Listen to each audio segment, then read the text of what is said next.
Welcome everyone to the RLCS Full Cup, where today we will witness the best teams, the best Rocket Team League specifically, in SSA region battle it out for the prestige and the championship title. Of course, none of this would be possible without the legends at ACGL jumping in and putting on such an amazing stream. So shout out to our wonderful production team and of course the admin team working hard in the background to make sure everything's finally running smoothly, and they give us, pretty numbers from time to time to read. My name is Proxy and I'll be your host for the day's proceedings, and of course throughout the day these wonderful faces next to me will be joining. First up is, of course, Ultrism and Pyro to join us up for the analysis. What a series we have today. I mean, Pyro, let's start with you because it's the new face. It's the first time we've worked together. How excited are you for today's games? Oh, I thought you were going to say, how excited am I to work with you as Proxy? I'm already having the time of my life here. It's great. But yes, I think today's games also bring a level of excitement as well. I told you guys in the green room, something about today has me feeling the aura of upsets. I mean, come on, ATK historically taken Orlando Pirates to game number 5. Coming off of that rematch from MCN and Reformed, where MCN had their first loss of the season. I feel like we couldn't have a better setup for today's matches. It gives me a very unique level of excitement. Very unique indeed. Ultrism, we're back in the seats of action. And of course, yesterday, the day before, we've had so many confusing upsets. We've had so many surprises in their own ways. How have you been feeling just in terms of this weekend compared to the previous regional? How things are, just proceeding from this region? Oh man, I'm loving it. I've said it from the beginning, is SSA is the region of upsets. It's the region where you never quite know what Sunday is going to look like when you start on a Friday. And that's what this weekend has been about. We don't know. We normally have a bit of a tussle in that midfield, but now we're even taking that tussle, that real uncertainty all the way to the top. And like Pyro says, it's kind of a day of big clashes, big rivalries that have been set up, and anyone really could end up just in the finals, let alone taking it. Well, there's too much excitement for me to handle, so let's go take a look at our bracket and see what we are in for today and who'll be knocking our socks off today. Of course, starting out with our matches, we've got Pirate XD versus ATK, we've got Reformed versus MCN, and what's interesting in both of these scenarios, of course, it's a rematch. Both of these teams, they've already faced one another before. We had OP versus ATK ending in a 3-2 win, of course going to Pirate XD, and for MCN, wow, Ultrism, you know what happened with MCN and Reformed. It was a 3-1 win for Reformed. You think we're going to be seeing something crazy like that again today? Listen, I don't think my predictions have any weight now in this matchup, because I was the one who very specifically said there is no way that anyone's going to be taking out MCN. They're kind of put up as that dream team for South Africa. They are the top players who've all culminated together. And last time in a 3-1, it was MCN going down. And it means that, yeah, absolutely anything can happen. Whether it'll happen today, I know Skillsteel yesterday said that maybe MCN wasn't playing as well as they possibly could in their last matchup, but they only have one more chance to do it, and that's today. Whoever shows up today really could take it.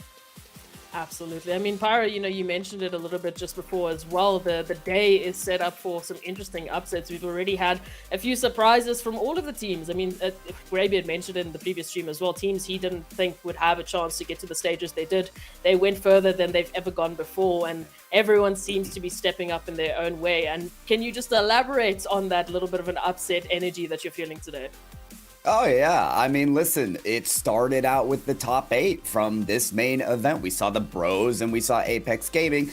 Admittedly, 2 teams that I expected to make top 8, but didn't do it last regional. So in terms of historical evidence, it could be counted as an upset. And then now you have this top 4 as well. Not only do you have MCN and Reformed coming off of that rematch that was an upset, you have that match where all 3 games that Reformed took a win, they shut out Bacon Nuts. That is so instrumental. That speaks volumes for what we could have today, the defensive performance of Reformed. And then, we had an interview with Happy Meal yesterday from his team from Orlando Pirates. And though he feels confident in his abilities this weekend, he's playing with either a semi-broken controller or a new controller, which he's saying hinders his performance either way just a tad. He looked spectacular yesterday, so I'm not so sure that it has that much of an effect. But all these things combined just, like it gives me a sense that maybe we've got some surprises in store for today. I absolutely have to agree with you. And of course, we can take a look at our team comparison just so we can start talking about what we're up for first and what we will be treated to first. Moving on into the first series, I think we're going to be in for a very interesting setup. Of course, as we know, the last series that these teams, or at least the first series, these two teams went head-to-head. It was a 3-2. It was a very close and contentious fight. Orlando then won that rematch, ultimately getting themselves, put back into the scenario. And now ATK, they have to come back again. It's almost that mentality that they need to fight against. Altruism as a team that, has to go up against the best, has to fight their way through, into the brackets, back into this playoff position. What do you think they're going to be bringing into today's matches? Well, I think Happy Meal summed it up really nicely yesterday. ATK is a really good team at the counter-attacks. They are a very quick team. They've got a lot of individual skill each, and they can make some very creative plays from pretty much anywhere on the field. And I think that's what Orlando Pirates needs to be worried about. Orlando Pirates, not a team that overcommits very regularly, rather relying on Cam and Eliakim in the front lines to just make that while Happy Meal sits back a little bit. He has been talking about the fact that he does want to get involved in the action a little bit, does push up sometimes, and that could be the moment that ATK needs to grab it. If they can take control of that ball, run it forward to the other side of the field, and get that small opportunity to mean something, they've got a good chance to take it every time. Oh, yes, they do. And as we know, it is going to be a very interesting setup here. Pyro, I mean, these two teams, when we talk about experience in the SSA region for these two teams, they've got bucket loads. They're running in with the absolute supply here for the SSA region. How do you think, what do you think the win condition is going to be for ATK moving into today's games? As they started out, what needs to be their main focus? Well, okay, the win condition for ATK is a very good question. I think Altruism set this up really well. The counterattack game as well as punishing mistakes are two things that Happy Meal mentioned that he worries about ATK and something he thinks ATK does better than even May Contain Nuts. But I'll throw something else in the mix. I looked at the statistics of the last matchup between ATK and Orlando Pirates, and Orlando Pirates were averaging 10 shots a game. 10, that's double digits. We know this team as an offensive powerhouse, but that's a lot. And that was compared to ATK's just over 5. So I think if you have a team like Orlando Pirates that is crashing the boards, getting rebounds, getting a lot of shots, that is a very strong OP. If ATK are able to hinder that, are able to limit that, and maybe control a little more of that possession, that could be part of that win condition as well. All right, so we've set it up. We know what ATK have to do today, and we know what they need to bring to the table. The viewers, on the other hand, they need to let us know what they're thinking. What's going to be happening with those predictions? Use the hashtags ATK and hashtag OP to put your votes in chat. Let us know who you think is going to be taking this series as our first semi-final of the day, and it's going to be a cracker of a day. Altruism, we've talked about the win conditions for ATK. We've talked about what they do well, what they, maybe they worry about it a little bit. What do you think is going to be the main focus for Orlando Pirates? As we know, they shoot a lot of goals, but what do they need to bring today that's going to make that scoreline a little bit different, that's going to make that scoreline look stronger for them? I think the reason why they take so many shots is their kind of win condition for any matchup that they go into, and that's the consistency and the pressure that they're able to put on for extended periods of time. They kind of get into the front lines, crowd out their opponents, wear down their boost, get them to double commit or make an inopportune save, and then they clamp down on it. Every one of them can take a good shot, and they're going to have to test out the ATK plays. If they can control that midfield and just close in that net, ATK is going to have a lot of work to do to try and break out of that. Oh, the action is obviously going to be prepping. So now this is where I put the power in your hands, although apparently we don't have a lot of power. We talked a little bit off camera, so cost cursing, hopefully not today. But okay, I want to ask it. Pirate, let's start with you. ATK, Orlando Pirates, who's going to be taking? This is tough for me because I voted against ATK last time and I was punished severely for it, but I dare do it again. This Orlando Pirates team for me is just too good. When Happy Meal wasn't finding the double taps last series, Cams and Eliakim were matching and duoing up in splendor fashion, in fantastic fashion. There were given goes around the goal line. There were high passes turned into redirects. I am amazed by this team. I see them going all the way. I want a prediction for Orlando Pirates. All right, we've got the first one in for Orlando Pirates. Altruism, are you going to be following suit? Are you going to be going for the side of ATK? Well, I don't have my shirt on today, but I'm still a big Orlando Pirates fan. I think out of the two teams, they've got more consistency between them. Pyro has just said it now, that give and go, that 1-2 plays between Cam and Eliakim is incredible to watch. And if this is the first time you guys are getting to watch SSA, that is the duo to really look out there. Happy Meal, a stalwart defender in the back line. I think that they understand their roles a little bit better than ATK does in general, and I think that's going to be enough to take them for the victory. Sure, so we've got two predictions for Orlando Pirates, and now I'm sitting here with a little bit of a conflicted feeling, because now if I need to make my prediction, I want to be the host, and I want to be, fair, and I want to give the Dark Horse their chance in the limelight, but I'm going to have to give it up to Orlando Pirates myself. I mean, moving into today, just looking at the games that they've been playing, how they've been moving throughout the season, and the experience these teams, these players have had. I mean, they have just been, to me personally, looking like an absolute stellar star lineup. So hopefully today they won't be making us all look like absolute fools. But ATK, they definitely still have an opportunity to bring back that energy and to prove us all wrong, which I wouldn't be too opposed to, honestly. We mentioned the upsets, Pyro. So if we do, if we are proven completely wrong, can we really be mad about it? I don't think we can. Listen, okay, ATK, they've brought Orlando Pirates to the final game of the last two series, to game number 5. Who's to say this doesn't go to game 7, and who's to say that ATK doesn't come out on top? I think every vote in chat, every believer of ATK has a strong kind of place to stand on. I think it's convincing either way. So ATK, yeah, prove us wrong. I'm ready. Yes, no, I mean, the chat is there for ATK, right? We've already got the fans, the votes, predictions, they're in. We've got 63% now. Oh, it's changing up a little bit. So some of the Orlando Pirates fans have jumped on in, and they're like, hold on, we're gonna defend our teammates here. It was a 63 to what a little bit of a different split. Now it's a 60-40. So we'll see how long that's going to be lasting. Remember to put those votes in chat. Prove us wrong, prove us right, who knows? But as we're getting ready for this series, I have one more question to ask you, Altruism. Do you think there's any cracks specifically for Orlando Pirates that ATK are going to be working on, specifically just in the defensive line that we've been seeing over the region? Do you think there's maybe a little bit of a shakiness that ATK could be capitalizing, or do you think Orlando Pirates have just been locking it down all day long? Now I'm putting you in the hot seat. You need to analyze them from a negative perspective now.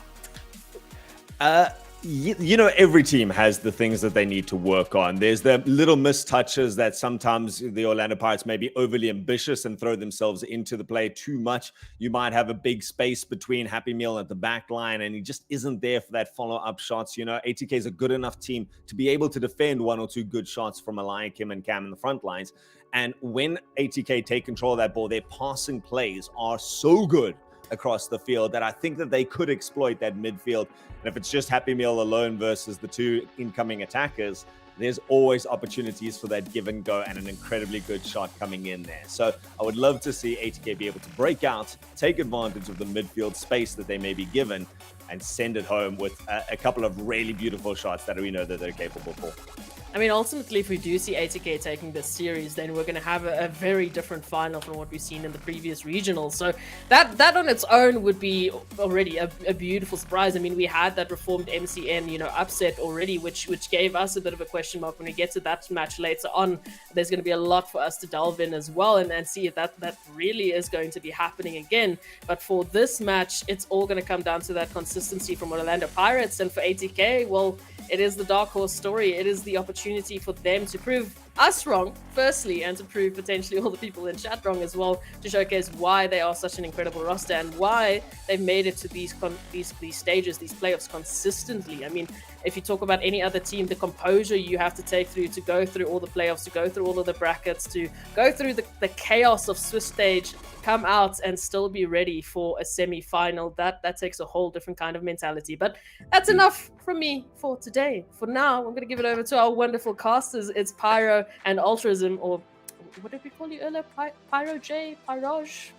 We're gonna stick to that. Pyrage, Pyro, whatever it is, that's Proxy. We're ready to go. I'll hand it over to our fantastic casters for the first series of the RLCS Full Cup for today.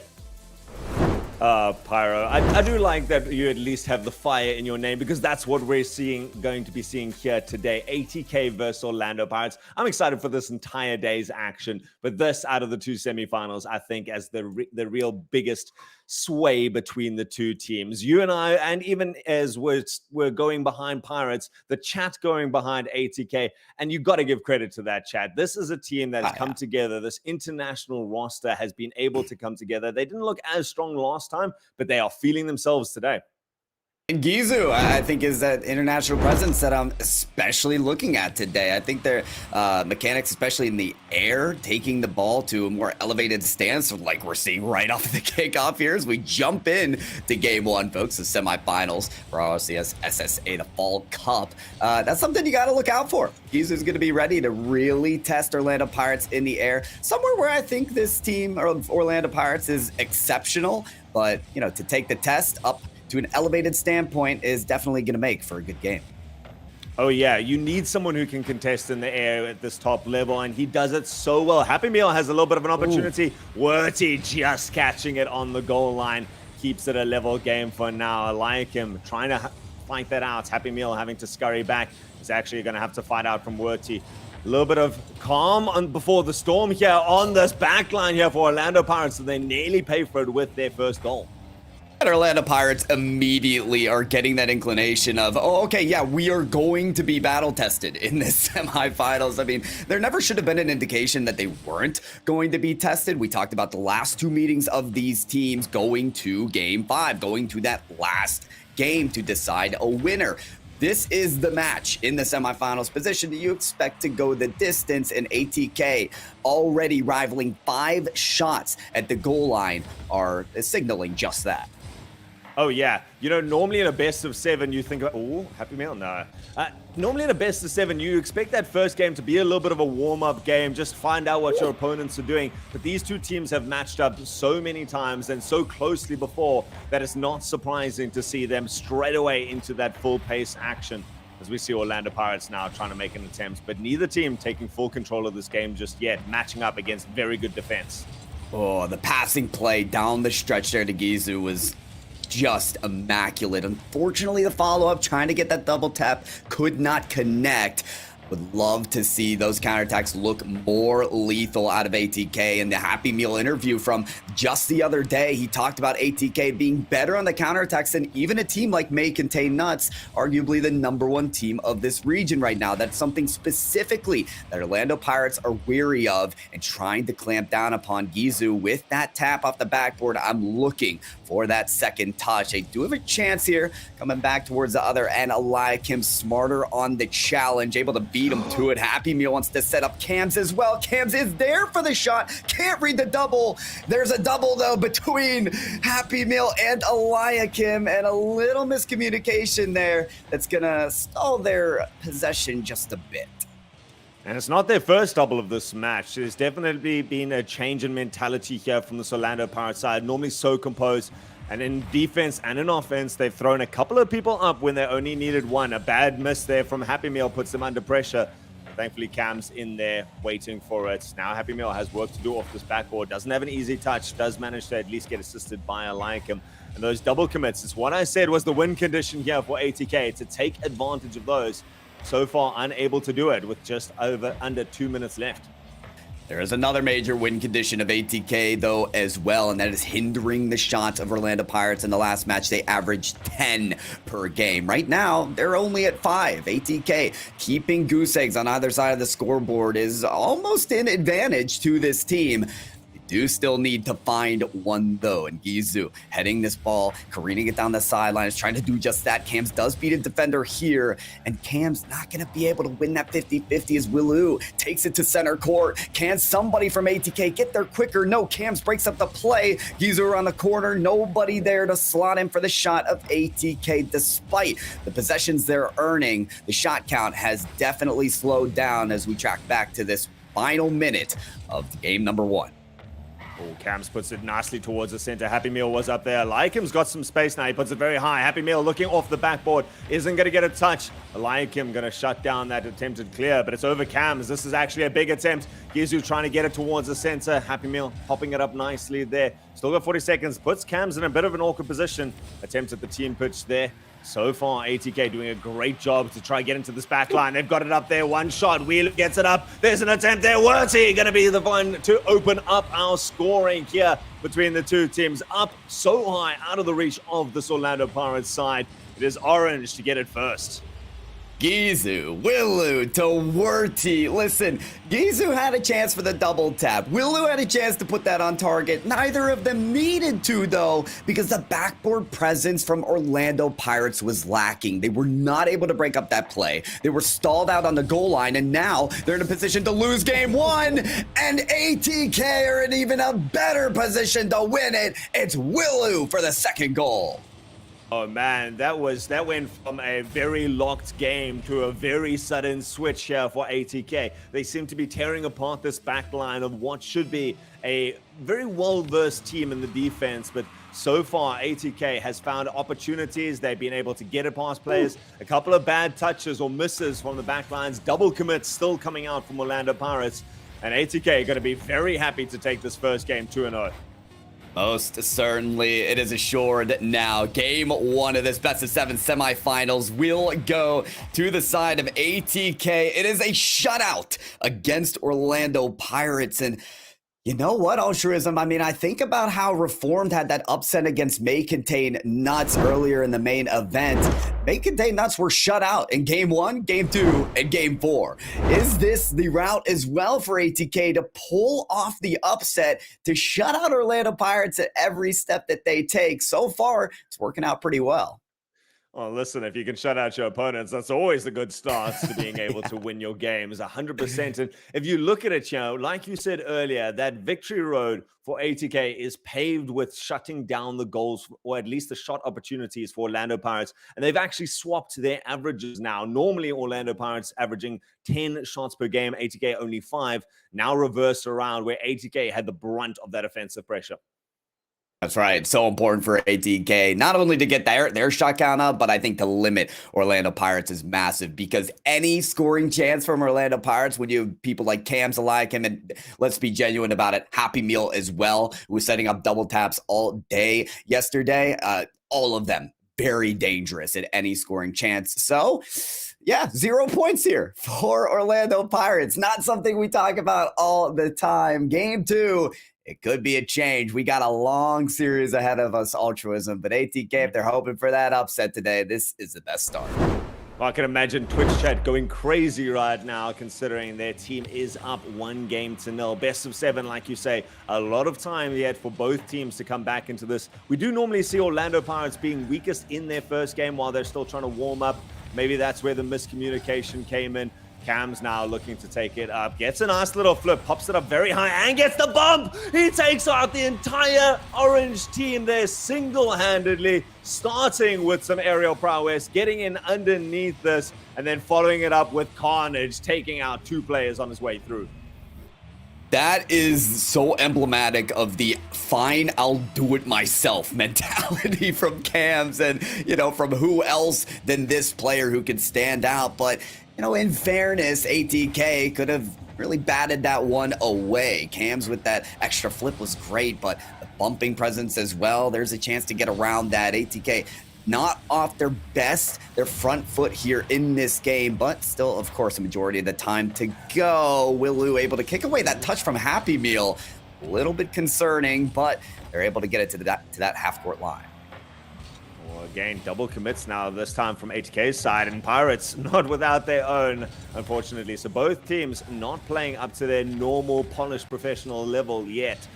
It is ATK onto the attack. They would like to end this 1-goal lead as soon as possible. Wurty coming off the wall awkwardly, doesn't manage to get a touch on this. Gizo's got some space, but removed by Happy Meal. Great 50 comes out from Wilu, though. Laikim has work to do. He misses this one. They cannot let those opportunities go like this. Every missed touch is a big opportunity for ATK. And so far, Orlando Pirates coming out unscathed somehow. And yeah, I think that pinch off the wall is one thing that's going to enable them a lot. Flexing the mechanics, we saw Cams with some extra flips. We're seeing these pinches off the wall as well. I think when it comes to mechanical ability, Orlando Pirates may have ATK beat Happy Meal. I thought he may have had an extra flip on that play as well. Somehow Gizu in front of the shot from Cams, despite the mechanical ability and the comfort in the air from this team. Oh, it is still ATK to bat it away and bring the same level of pressure as well. ATK at every chance are telling Orlando Pirates, we've got that skill level too. Oh yeah, you can see it 100%. All of these players know exactly what they're doing, and they've practiced enough to polish those mechanics. These guys are pulling off incredible things, and so it's going to be a tussle between that mental game and the physical game of these two teams. Now a jump up from Happy Meal for unneeded. Cam's going to come through. He's been very aggressive so far on his pushes, going for those physical plays, but it's not going to help when the pass towards the center comes out like that and we lose waiting. And there's the equalizer that we've been waiting to see. ATK got started so well in this series. That backboard's been a little too free from Orlando Pirates' standpoint, if you ask me, Altruism. A lot of passes coming off of that point, and there's no lack of presence from the defense Orlando Pirates. The problem is they're all on the goal line. Very difficult to get to that shot first when you're sitting there at the bottom of the goal.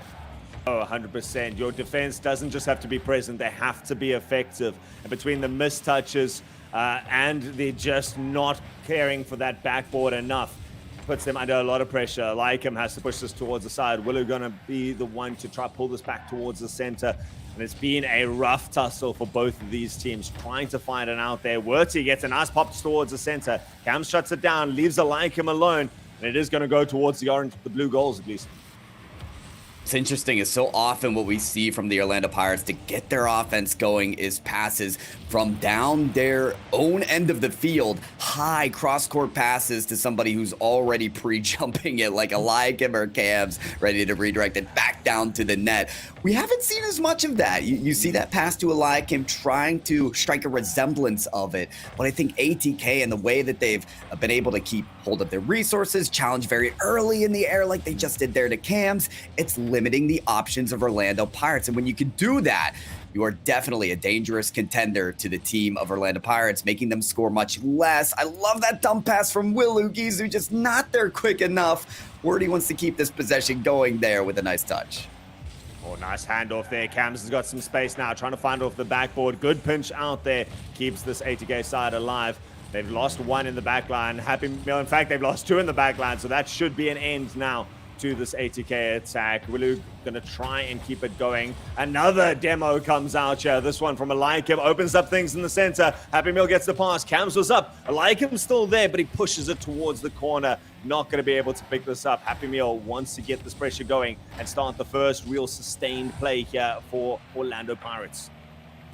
Yeah, the sustainability, though, is just not extended enough. The follow-ups right now from Orlando Pirates are not as clinical as we're used to this team having. You had a double commit on the defensive line from ATK. Eliakim's up for the shot, but it goes slow and by the wayside. That shot for Orlando Pirates, that needs to be the one that they're scoring to strike fear in the eyes of ATK. Instead, I think ATK are feeling a little more comfortable in this series against Orlando Pirates, who aren't striking their hardest. The timer is down to single digits. We're that close to overtime now. ATK could spoil the party with a shot here where he takes it to the corner.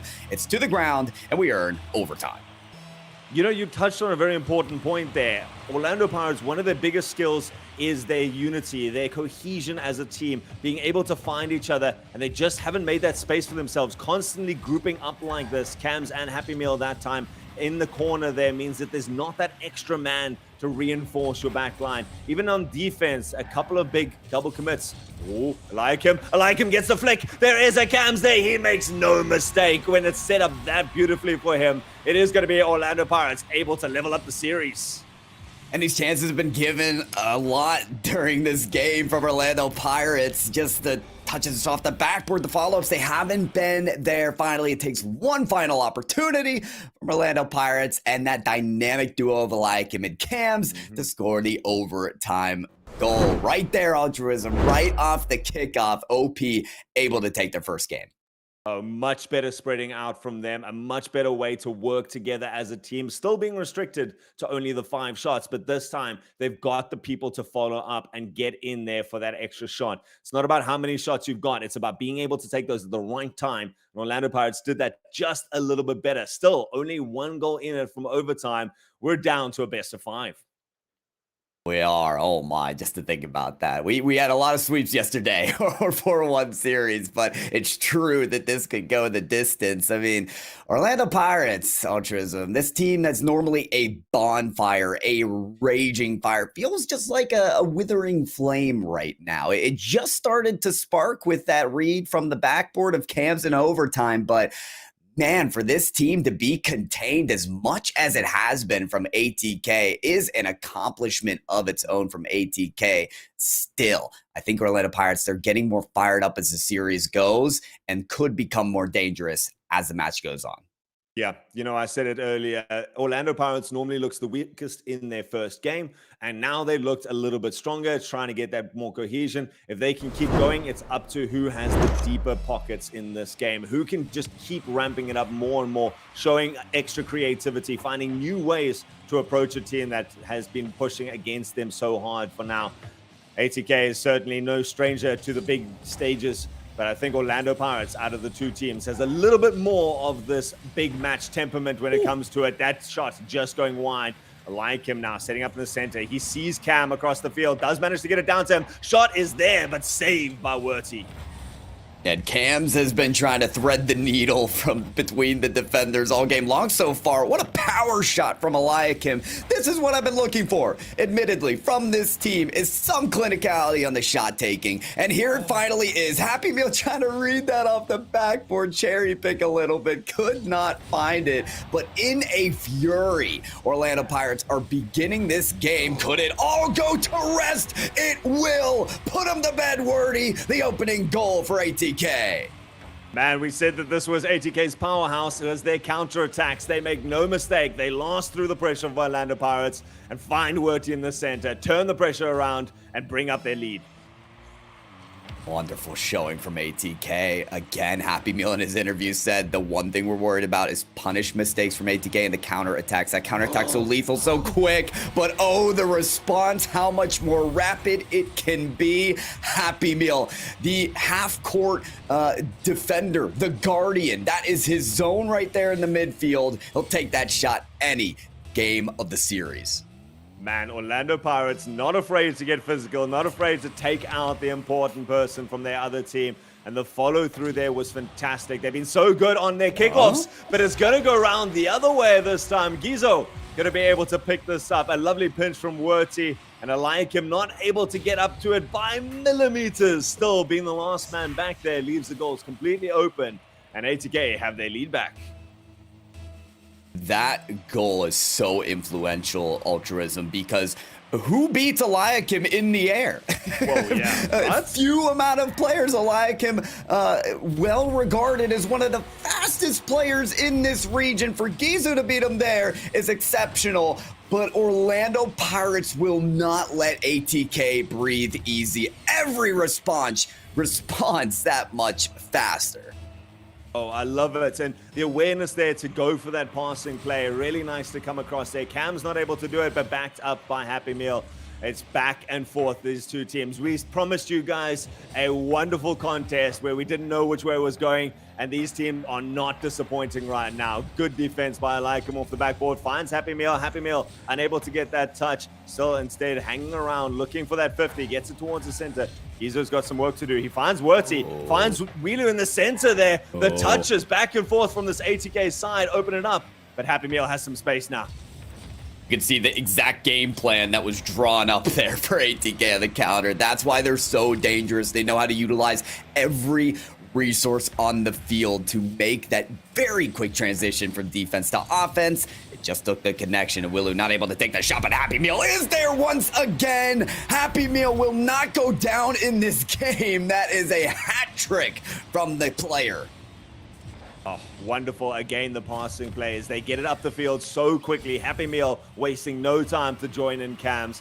And he, we said earlier, was known for his backwards defense style. his very stalwart back third man position, but he's not wasting time this time. He's just coming forward, and it's actually going to go in off Werty. Eliakim somehow picks off a fortuitous goal.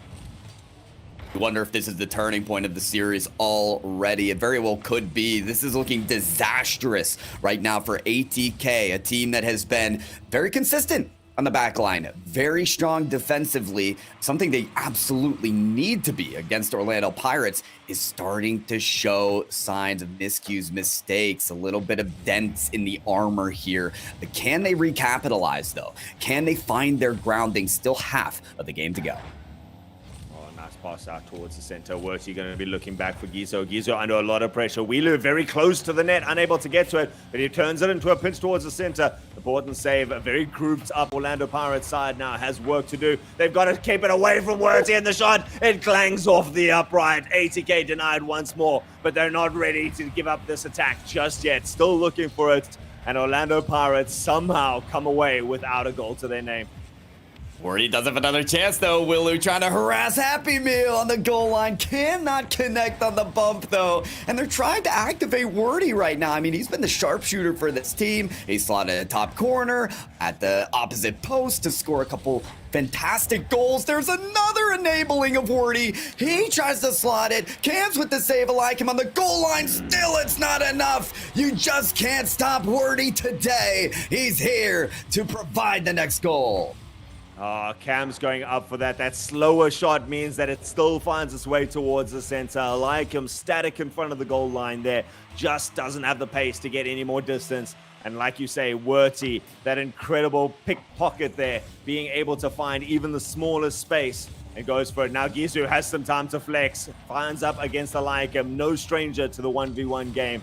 He's able to turn around. But this is where this ATK side is shining. Being able to find it towards the center. Pumps out now. Cams actually has space. He sends it a long way down the field. It's going to go just past the bonnet of Wheelu. And Cams picks up another 2-goal lead. You wonder why ATK looks so dangerous on that last possession that they scored. It's because they've activated their aggression. Very, very much crashing the boards on their last offensive possession because they're all committing here. That leaves them vulnerable to the counter attack. ATK giving up pretty easy transition goal there for Orlando Pirates. They could be vulnerable to it once again, being 2 down with a minute to go.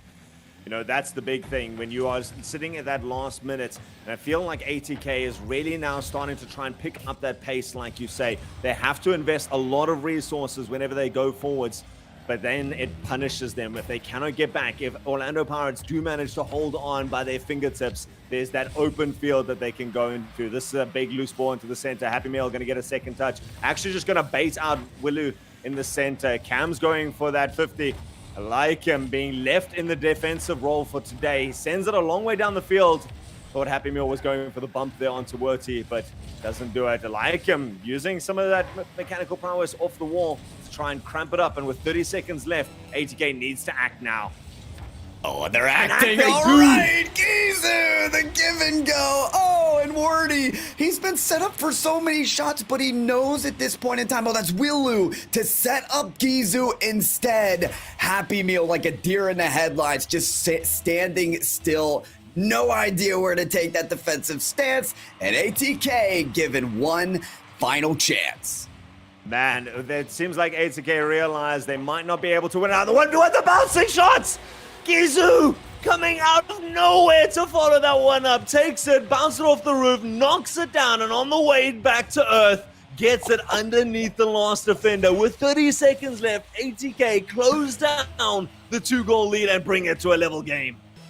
Nah, he did not just do that. Gizu did not just do Orlando Pirates like that. The Pirates just Titans in the sky. Gizu says, I'm the Titan Slayer. Takes that second touch, scores it again. They're on their back foot once again here, Orlando Pirates. Will they give up another in regulation time? The bumps are coming out, crowding around the ball. Eliakim given a final chance. He's there for the second touch. Is Cam's anywhere to meet it? He might take a second touch off the backboard, but Werty has one last press down field. Either way, no matter how it goes, ATK make their comeback. They earn another overtime. All right, I don't know if I can do this. If we go game 7, Gizu Oh, no. has some space now, denied by Happy Meal. But 7 games of this? Are you kidding me? 2 of the 3 games ending in an overtime. This one, the highest scoring by far, culminating in more goals than both of the first 2 games put together. And still, I can't tell who has the edge.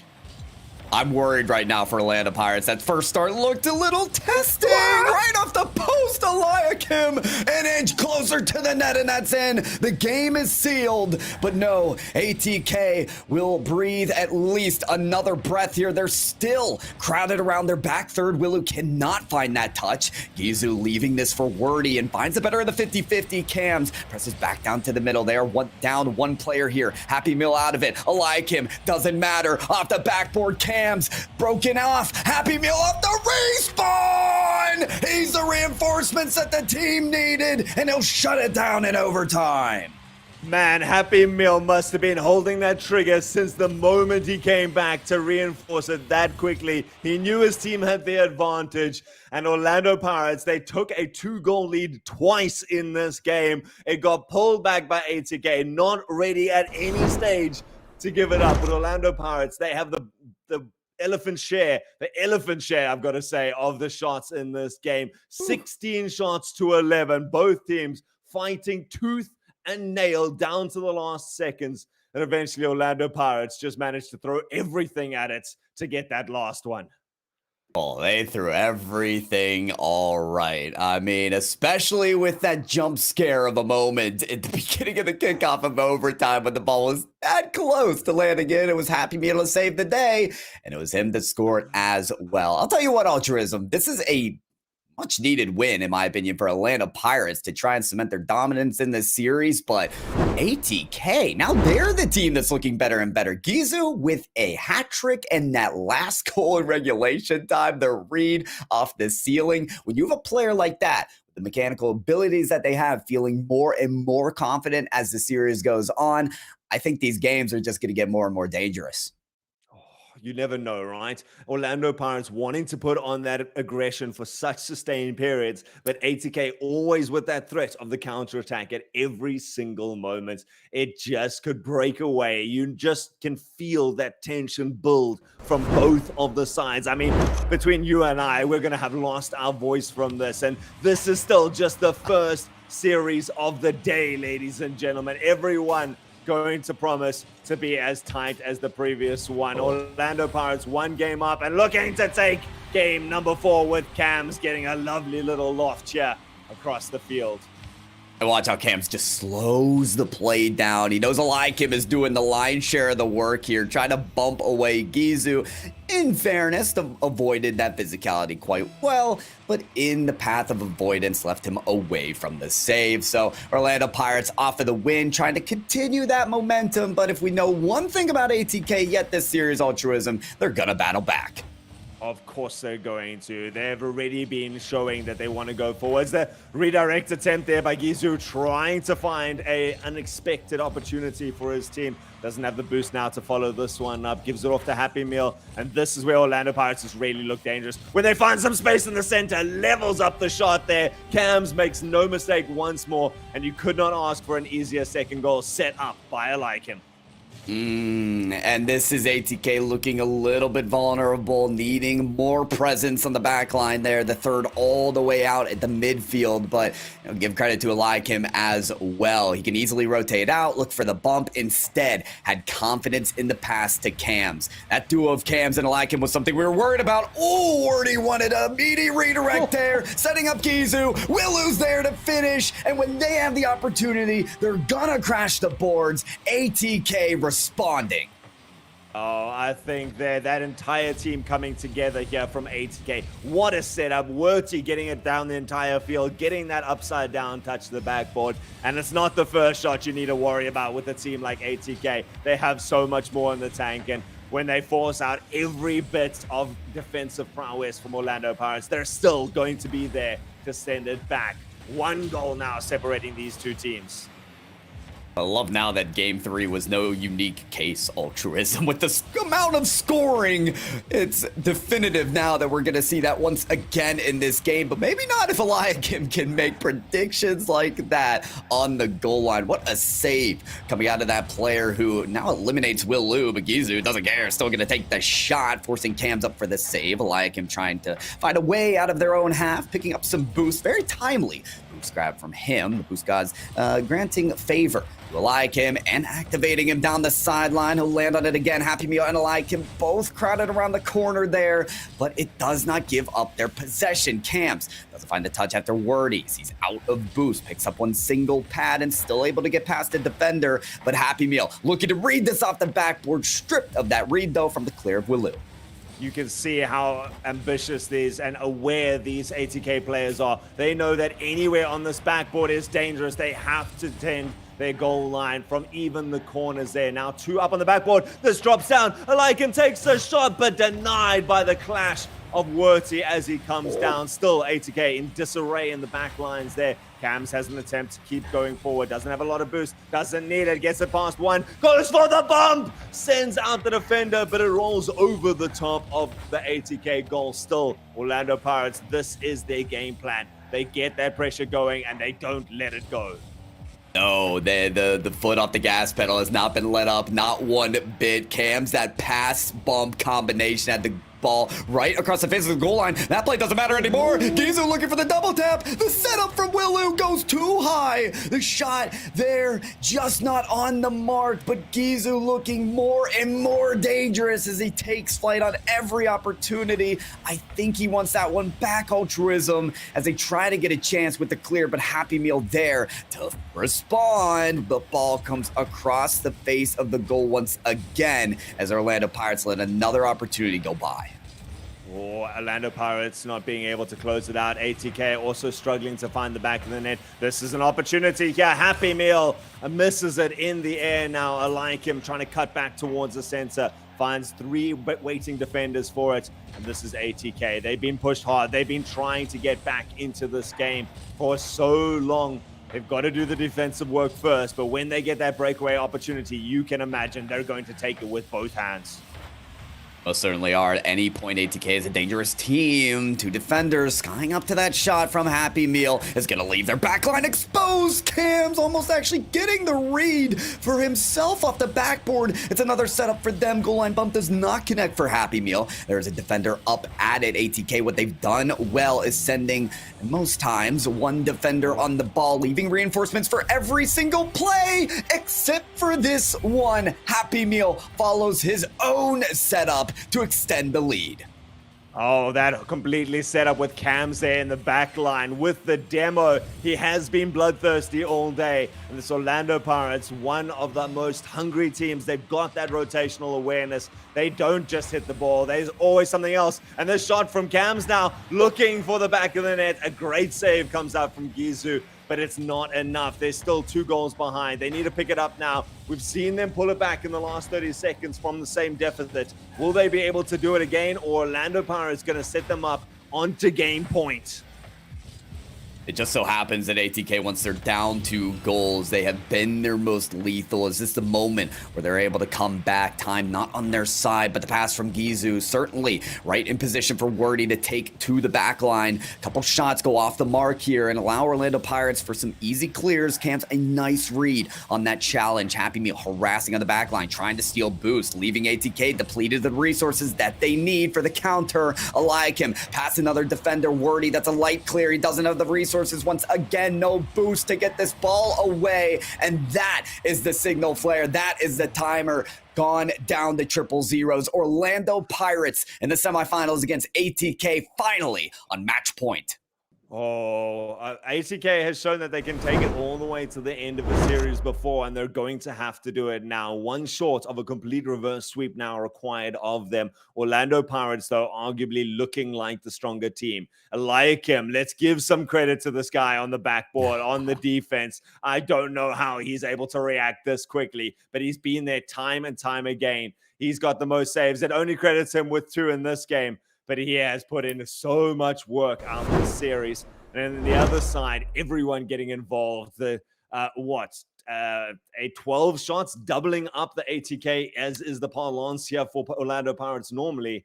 But ATK still so close to scoring their own goals. I mean, you can tell why this team of ATK normally takes Orlando Pirates to game number 5 in the last 2 best-of-5s that they've played against each other. They have that ability to battle back. Every single press forward from Orlando Pirates has been met with a response, except for that second half of this previous game. It feels like Orlando Pirates finally starting to dig their heels in this series and saying, no, ATK, we've seen Gizu and your ridiculous aerial plays and reads off the ceiling. We've seen all of it now. We know all your tricks, all your trades, and we're here to stop them and cut them short. One final step separates Orlando Pirates from the semifinals to the grand finals of this second regional. That will be their second meeting at that final step of the regional. With one win here, they can get to that step. The question really comes out, what do ATK still have in the tank? They've shown some incredible plays to be able to get them this far, but are they running out of steam? Have they, Orlando Pirates, now just got their number? This could be a start, though. I like him again, having to cut through at the back line there to take care of that. But ATK, do you have more creativity, more ways to catch this Orlando Pirates off the back line, or is it just going to be, again, Orlando Pirates dictating the pace of this game? I really like this maneuver from Wordy. Not just an unintentional clear down the field, but instead keeps the ball close, opting for extra touches and forcing Orlando Pirates to make a move, not with their own possession, but to contend for it. And he's well positioned for those 50-50s as well. And look at the possession it has granted them. Cams, though, so smart to take this high. This is where he's most comfortable. This is where he can lead the way. Flip reset puts it on target, but the defensive ATK is still strong. Again, creativity coming out from both sides there. Cams has been wondrous in the way he's able to do it. These little touches towards the center is where Orlando Pirates is really shining. Happy Meal not able to get up to it means that Eliakim has work to do in the background. Gets denied actually by Gizu. And Cams now has to do work. A bit of a clash in the midfield means Happy Meal going to have some space to get up to this. Wurty, not a lot of boost to work with, but still does a good job. Gets an extra touch there. Has plenty of teammates to back him up, but all of them running low on resources. Wurty now has to make a turn in the center. Gizu has to make this count. Doesn't get it far enough. Cams and the rest of Orlando Pirates now looking to get this here. The extra little touch. Eliakim puts it very far across the field, but Orlando Pirates would love to keep this extended pressure going because that's where they really shine. Oh, and the sweat is dripping off the forehead right now for ATK. They've been so strucken down on their own back third for so long. And Eliakim, that's where he loves to put his opponents. So many container boost steals that he's been able to attribute during that possession. Still, Gizu able to bring it back. Rings right off the top corner. Gizu even on the counter trying to defend. You cannot defend the shot from Cams. So well placed for the opening goal. Oh, and this is Orlando Pirates, right? These 1-2 plays that cross across the field. And if you can find someone a couple of yards out in front of the goals, there are very few defenders in the world who can get to that in time. And it's more than a pre-jump required at that stage. A little bit of a early jump coming out there from Happy Meal, but he forces the ATK side into the corner. The 1-2 touches still looking for ATK. They've got less than half the game yet to go. Got a single goal in it, but Orlando Pirates straight back into the attack. Feeling like as we move on through this series and the limited goal scoring that we've seen, that ATK and their fangs have been removed. The lethality that we've seen from this team has just been completely contained by Orlando Pirates in the last maybe 5 minutes of gameplay. Will that change right here, right now? Yes, the drought of scoring that extended past a full game's length is finally rejuvenated for ATK. They have responded.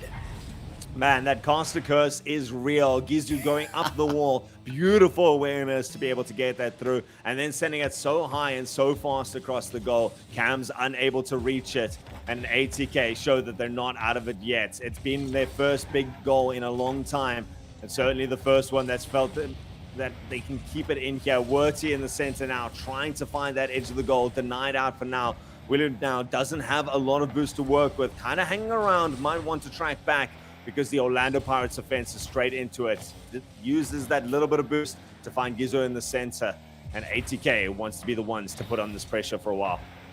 They do. It means surviving the day's antics here on Championship Sunday. They've provided their first chance in the top 4 this season. They don't want to go out early. Not yet, not now, and they still have a chance to bring this back. Just a second goal could be all they need to bring this series to a game number 6. And Gizu beating defenders left and right. Can't get that challenge on Eliakim, but the center field pass is still there from Willu. Wordy just doesn't want to bite on it yet. They've been beaten by going too far up the field in moments where they didn't need to, so they're trying to choose the right opportunity to strike. It hasn't come for ATK yet, but Orlando Pirates setting up something themselves. Man, the patience shown from both of these teams, like you say, waiting for that opportunity to strike. This could be it for Gizu, but both teams waiting for it. It is Gizu! He gets that touch off an incredible angle, even though there was a defender waiting in the back line. Happy Meal just trying to stall it out, and Eliakim trying to meet it on the wall, can't get there in time, and Cams, even though he had millimeters to move, still the pace was too far. ATK, with 33 seconds left, may have just brought themselves an extra ticket back into this game.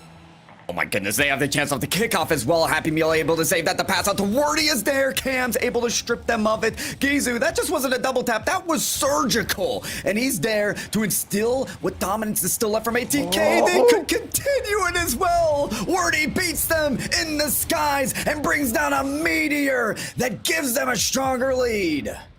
Pyro, what is happening? ATK revitalized, OP seeming to be a little bit more complacent, maybe just punching their ticket to the grand finals and not as focused here in this game.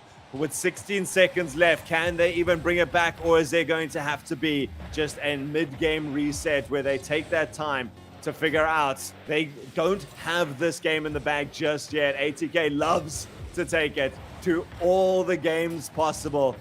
And they're wanting to do that. They've got themselves a 2-3 now for Orlando Pirates still, but ATK not out yet. And that was after they looked impotent for a while.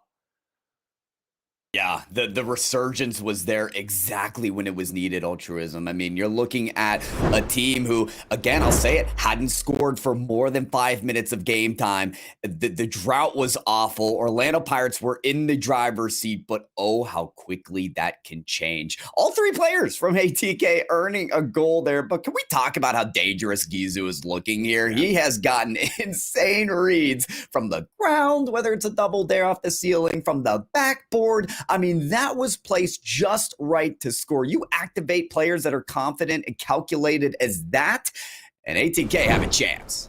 Oh, yeah. You know, every time Gizu starts going up that wall and has some space, I'm just like, what is this guy going to try? Because you don't know. There have been the ground pinches, that clash from the ground. He's always looking for that chance of the flip reset. This guy has one of the deepest arsenals in this game here in SSA, and it is so good to watch him able to create opportunities for himself or being able to find those teammates in the center. He was involved in all 3 of those goals, and when you've got people like Worty or Willu who can come through with that extra little bit of damage, man, this Orlando Pirates side needs to shut him down.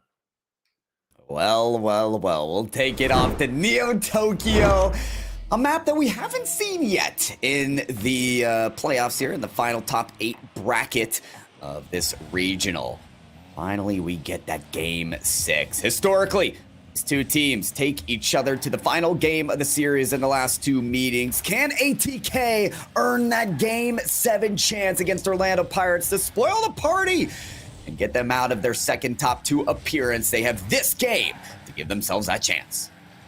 Oh, the pop towards the center is not good. Happy Meal's there, and he makes it happen there. Just an unfortunate touch in defense. Werty doing so well, but pops it back towards the center, takes it out of the hands of his friend, and just Happy Meal waiting patiently there. An early goal for them is going to settle some nerves, I'm sure. And that touch from Wordy is very risky. It comes down to the cohesion of your team, communication as well. If your teammates don't know you're popping that in the most dangerous part of the field, then yeah, Happy Meal's going to capitalize. And this is a player, Happy Meal, who in the interview the other day said that the most dangerous thing about ATK is their ability to punish mistakes. Well, guess what? Happy Meal, he's able to do just that as well. Start this game off right, and ATK have to work from the back foot again.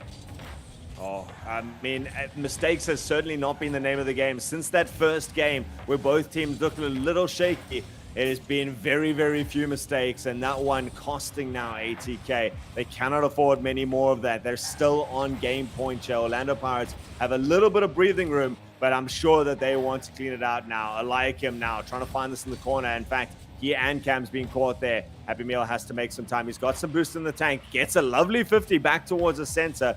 Gizu, though, the man that we were talking up earlier, denied his space, and Orlando Pirates back into the attack with some more space for themselves. Every time ATK try and break past the half-court line, Happy Meal is there to deny. Here he is once again, not only with the winning challenge, but the demolition as well. It was 2 touches earlier on, right on that half-court line. He is truly the guardian of the midfield today for Orlando Pirates, but every time ATK make their advancement past it, they do get some nice scoring chances. Gizu with that tackle. Willu, oh, the hesitation on the decision-making to go back, to go for the ball. It punishes them. Orlando Pirates able to stunt that possession, but only for a bit alike. And this is always dangerous. Not able to follow the ball, though, on that aerial pursuit. Big tussle in the midfield here, turning into a physical all-in-all punching fest as both teams lose people. Cams gets a lovely touch towards the center. Does Happy Meal have that extra touch? No. His first one off the backboard, just denied out by Wurtzy, but they still have Eliakim in reserve. He and Cams working together as they always have the whole time. Eliakim going for that bump now, and Happy Meal alone in the back line. Wurtzy sends it towards the corner. This is a very good opportunity for ATK. They've got that pinch there, but a slow follow-up means they don't have anything. They're going to have to try it this time. It gets denied. Eliakim once more a stalwart in defense. Took a while, the previous game, for ATK to become activated and start their 3-goal streak. It still is 3 minutes on the game, shaving away that they have not found that goal, but don't count them out just yet. You activate these players on the counterattack, you put Gizu in a double tap position like he is right now, then they can start to attack, but clears defensive mechanisms coming out of Orlando Pirates looking that much stronger. This is a team who knows that they can make top 2. They want to do it again. Wordy, though, left with a lot of time on that ball. No one to collapse upon it from Orlando Pirates. Cam's trying to control this ball, but Gizu there to deny. Once again, Wordy off the backboard. Is there anyone to follow? A shot taker? Nobody. Willu still rotating around, picking up a container, a boost, able to kick this off the backboard. Orlando Pirates on their back line are looking stronger than ever, and if they can contest this away for a minute longer, Altruism, they can have that grand final spot. They won't be able to do so. Gizu threads the needle, kicks it off the post, and gets that friendly roll. Oh, a long time play coming up there. ATK trying to build that pressure. They get advantage there with Happy Meal not being able to clear it up the side there. It goes backwards, and they make no mistake. They pounce on even the smallest mistake. A minute left in this game. ATK, we can never count them out. They want this so badly. Orlando Pirates can't afford any mistakes right now. They want to put this out. Gizu's going up against Cams in the center. Cams gets a lovely touch, looking for the double. Unfortunately, goes wide for him. Still, I like him waiting here. Looks to just slow it down a little bit. Gets that extra little bump. Gizu reads it perfectly, sets it up onto the backboard. ATK has looked so good right now. But again, hesitating in defense. Instead, setting it up for the next attempt out. Shut down. Sends it long to Gizu. Gizu sets it back in towards the center. And again, the midfield fight continues. Some smart reads right now defensively coming out of Orlando Pirates, and that's exactly what they need right now. The clairvoyance to be able to cut off the passing plays from ATK. That's when they look their most dangerous, and the interceptions playing well in the favor of Orlando Pirates. Can they make those connections downfield? Cams with a nice shot to the corner, but Gizu takes it away. They want to earn overtime at this point in time because Orlando Pirates looking very dangerous. Happy Meal, that touch not as lethal. Wordy takes away, ball to half-court line. Happy Meal wants to clear out to the corner. The ball rests on the ground. And for, I want to say, a third time in this series, it's been a long series, Altruism. Yeah, we got OT. Pyro, I can't keep doing this. I said it earlier. I cannot go to Game 7 when we've had more than half of our games in overtime. These overtimes have been short-lived, though, in general, with both teams looking to get on that aggression straight away. This time, it's ATK looking for it.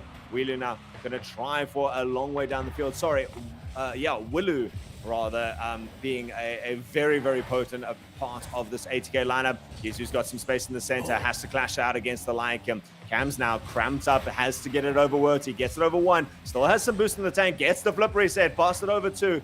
Now Gizu's got to do some work here because his team is not in position to force onto this onslaught that Orlando Pirates is setting up.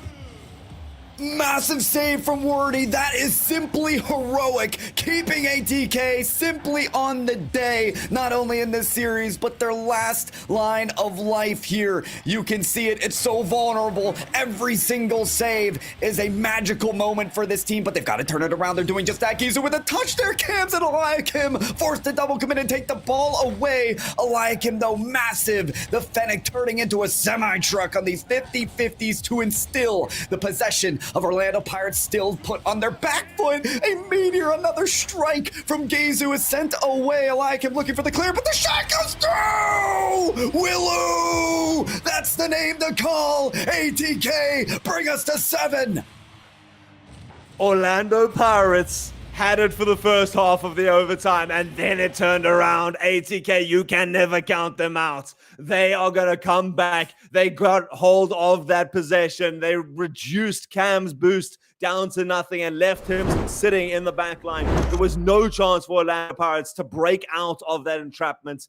And ATK close it down bit by bit. Eventually, 8 shots apiece by both of these teams. Now 3 games apiece. We're going to a game 7. I could not have asked for a better clash between these two teams. Whew. And everything is level-headed, even-footed here, Altruism, as we continue here. The last 2 series, they have gone to game 5 in those best of 5s. Now we're here at game 7, even on the shot counts at 8, even on the save counts at 7. Whew.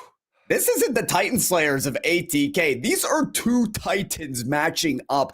That is the takeaway so far from this series, that ATK, despite their performances in the last regional, only making top 8, they are here to contend for that top 2 spot. And bring it to game 7 is no better indication of that, Altruism.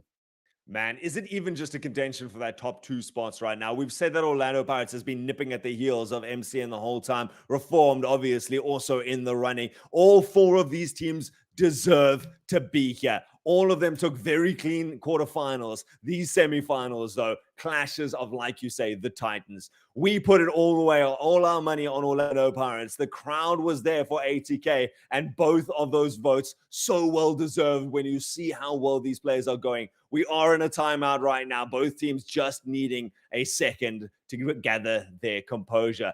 Pyro, what is going to be the differentiating factor here in game number 7? Oh, I'll tell you what, Orlando Pirates, they're the one to call the time out. So it's important to know that they're the ones re-strategizing right now. I think this is a team that comes into this series as the favorites. It's a team that's matched up with ATK a lot. They've analyzed it. They've talked about it in the interview. How can they work against some of the vulnerabilities that we have seen them? It was some heroic saves that were made on that onslaught during overtime that somehow ATK were able to get away with. Limited disruption on the goal line, though. The bumps and demos that we've seen from Orlando Pirates work previously weren't as present. I wonder if that's something they'll work towards in this game 7. Listen, we can talk about it all the time, Altruism, or we could just watch game 7. Oh, Folks, my God! RLCS of SSA is going to start off with a banger. It is Gizu, the reset, the goal. Who else but Gizu getting that? That's not even a musty flick anymore. Gets the reset, turns it around, finds the back of his car into the back line. ATK within 6 seconds open up the scoring. It could take 5 minutes. It could take 20, knowing these two teams with their overtimes. But I'm telling you one thing right now. It's going to be tense action till the last goal is in there. Right now, it's gonna be Orlando Pirates. I nearly said Bravado because of their history of these two teams. There is so much action right now. I'm even losing my words, but every one of them dedicating to this play.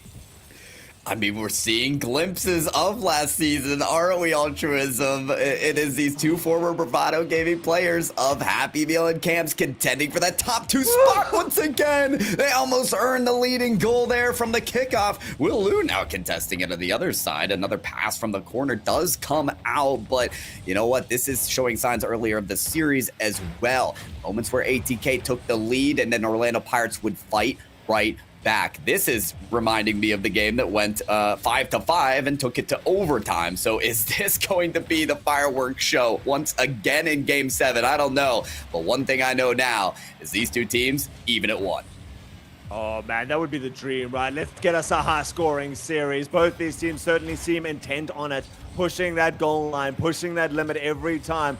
Gizu has work to do. He doesn't get it far. Ligam gets up a decent touch there. Happy Meal now. He's got Cam waiting in the center, but neither of them decide to commit to this. They've got rather that patience behind it. Instead, pulls out Gizu, who's now trapped in the Orlando Pirates goal. Leaves it up to Werty, who doesn't make a mistake there, keeping that goal line level. Gizu now having rejoined the fight, pushing back towards the center. I like him. He's there. He's got the shot, and it goes wide. Unbelievable. Is contending against 2 defenders there. They're trying to take away the shooting lane once again, but it won't be that time. It is Cams to find a dish from Happy Meal. Finds the better of the challenge, and you cannot stop an Orlando Pirates team that's firing on all cylinders. How cheeky is Happy Meal? You go to Game 7, you're level at a piece, and you fake out the shot there with the defender committing towards it, and the defender has to. Now Gizu looking to turn it back towards the center. He gets a decent pop, but I like him reading that quickly. Still, Wilu trying to get it back towards Gizu, make the magic happen there.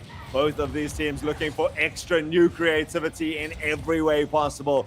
2 of the 3 goals have come from incredible plays. In fact, I would argue to say all 3 of them coming through the most cheeky plays so far.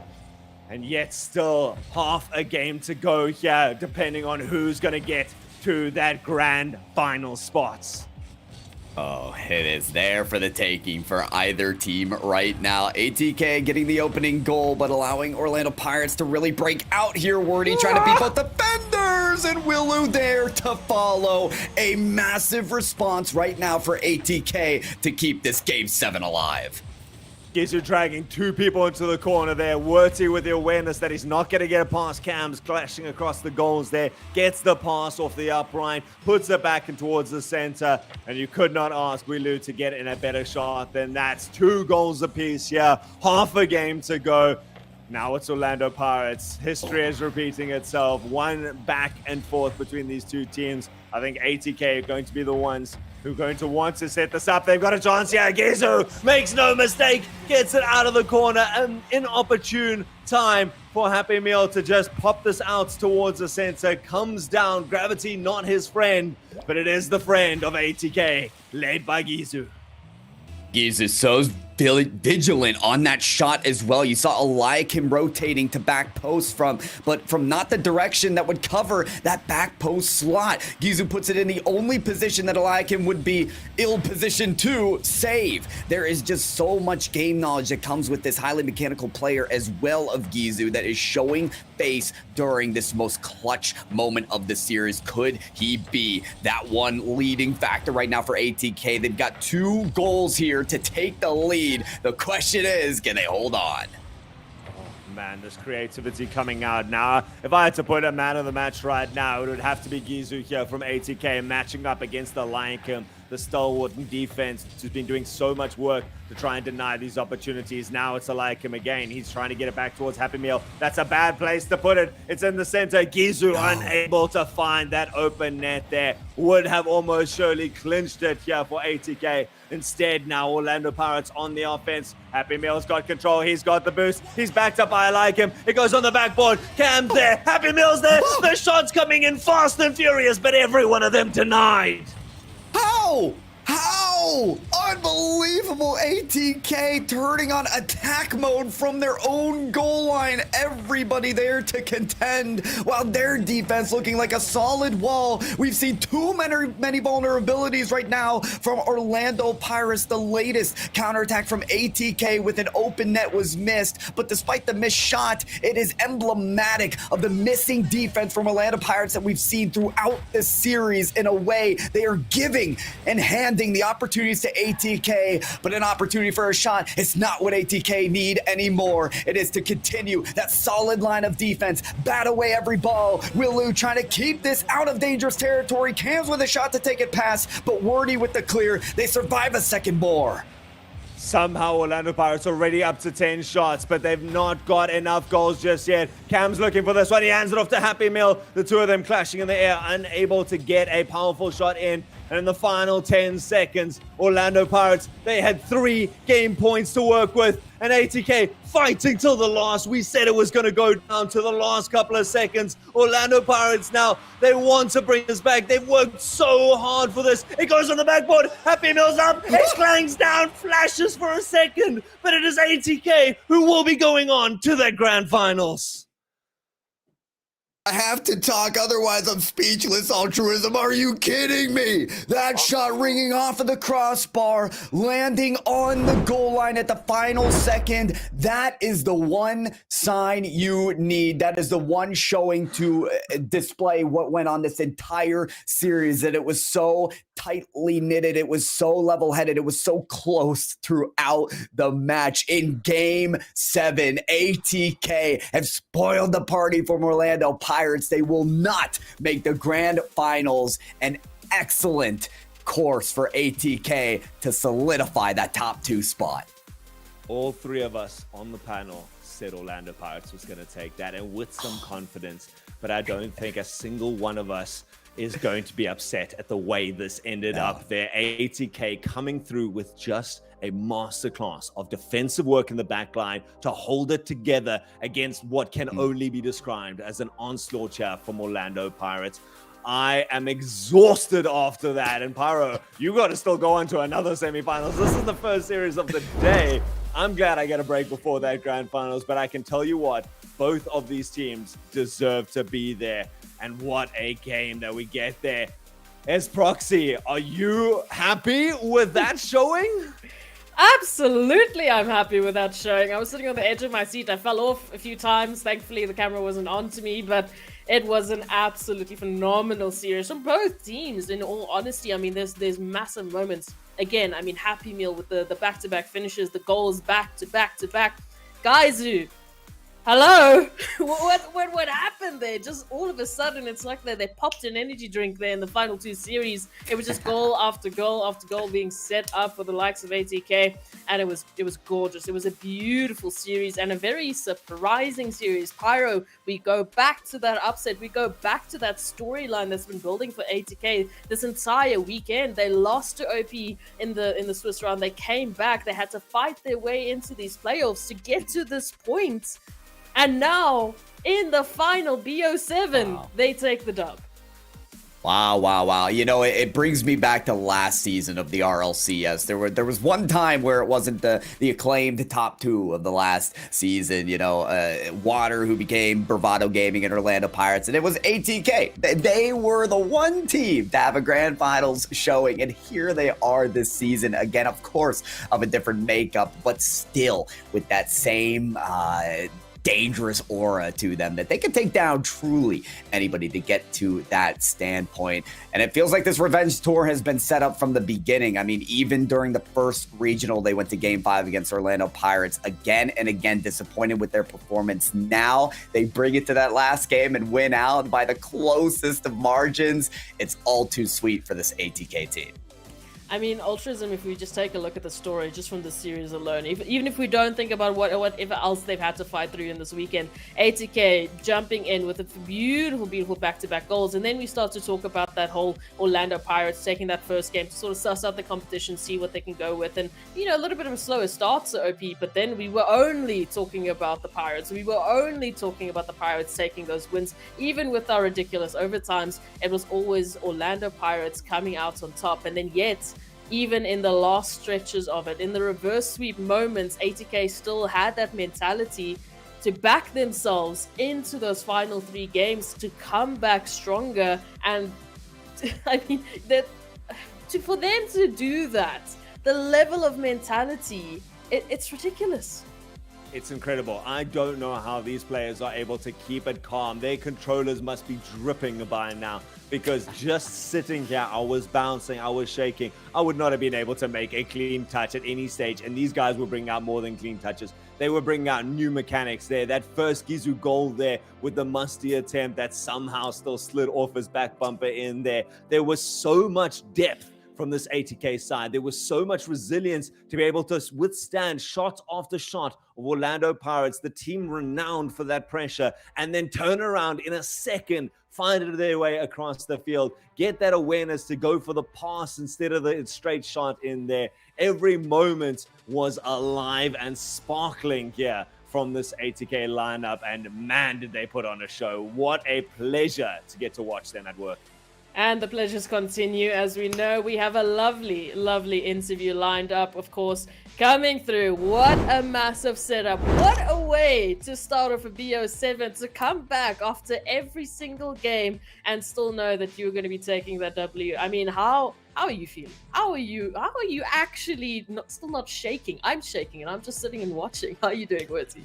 I've had about 3 heart attacks in the last hour, honestly. I think I need some medical attention, but yeah, it was one hell of a series. I mean, GG's to Pirates. They played insanely well. I think we knew what we had to do. We talked about it in between games, and the boys came through. I mean, what else do you want from your teammates, honestly? It was massive. It was massive. I mean, we have to really just give it up to you guys. But I mean, altruism. What's the first thing you're going to ask this crazy man that's sitting right next to us? Man, yesterday you said that you were feeling this team, that it took you a couple of weeks to settle in as a roster. And I think there can be no doubt that you guys know what you're doing at this stage. This is ATK at his peak performance. So I got to give the compliment out there before I start badgering you with questions. So well done to that.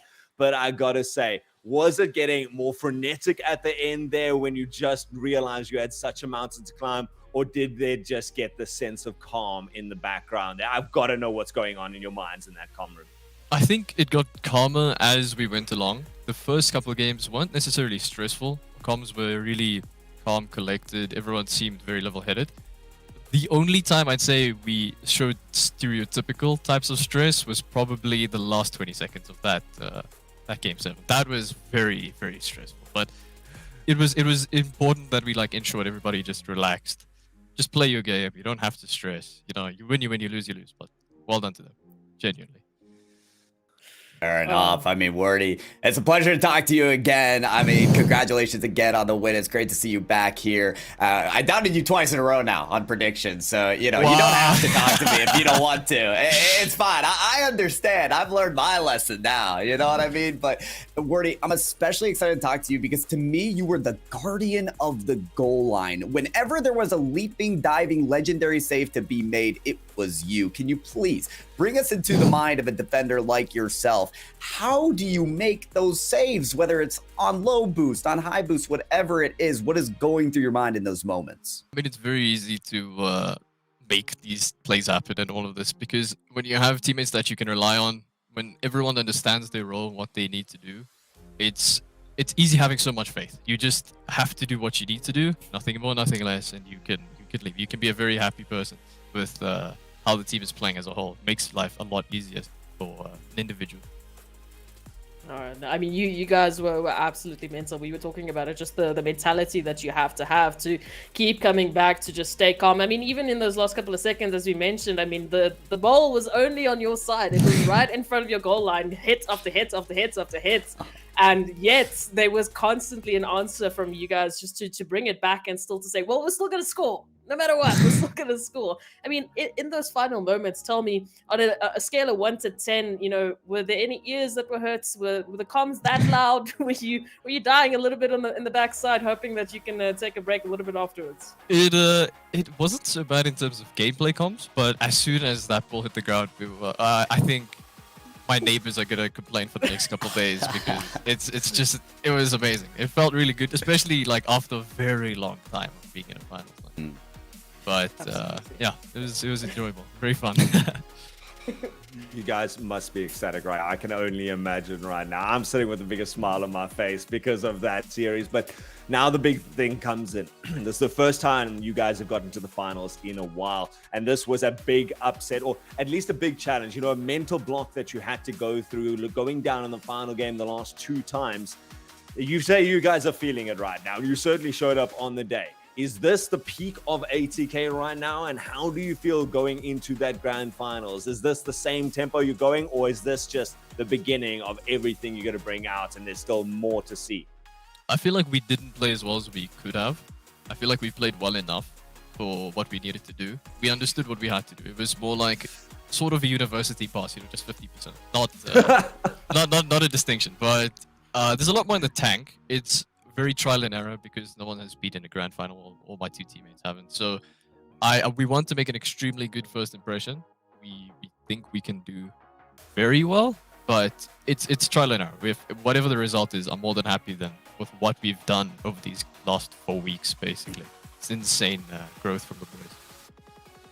I think you have great reason to be happy with your distance so far, but there is that one final step at the grand finals. I'll ask you very bluntly, Wordy, who do you want to play? It's going to be Reformed or may contain Nuts. Who do you want to see in the grand finals?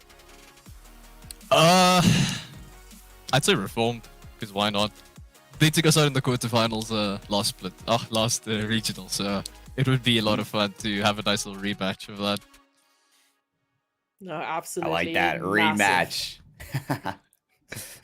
No, the rematch is going to be good. It would be a massive opportunity. And again, we have to thank you, Phil, for jumping up and coming to talk to us for a little bit. It's massive to see you guys here making it through into the finals. And we hope that we're going to be maybe a bit more surprised later on when we actually move into those games. So we'll leave you now to prepare. We'll leave you now to get your strength ready and hopefully to just get your ears prepped for the comms that might follow up. But thank you so much for joining us and all the best. Thank you so much for having me. Enjoy the rest of the stream.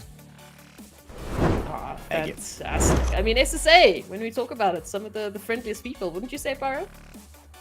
I would say so. I mean, Wordy, he even talked to me after I doubted his team twice in a row. So I'd say that's very kind of him to do so. But, I don't think I'm going to make that mistake again. It depends on who they beat in the grand finals. We'll see. But, yeah, to have that level-headedness after such an insane Game 7, best of 7 is admirable at the very least. I mean, I keep thinking back into my head. If I was in that situation, if I was seeing, all of these goals flying off, I mean, I wouldn't have any sort of mentality to be able to sit back down and be like, okay, well, we have a job to do. We have to come back. We have to get game after game after game to get us in a winning shot and then still have that hope that even after all of the OTs, even after all of the goals, I mean, we had 11 goals in one of the games, for Pete's sakes. I mean, come on, in a semi-final? That's absolutely ridiculous, but they came back nonetheless. So now, of course, we're going to take a short break while we all get set up, while Pyro gets himself ready for another series to follow after such an insane one.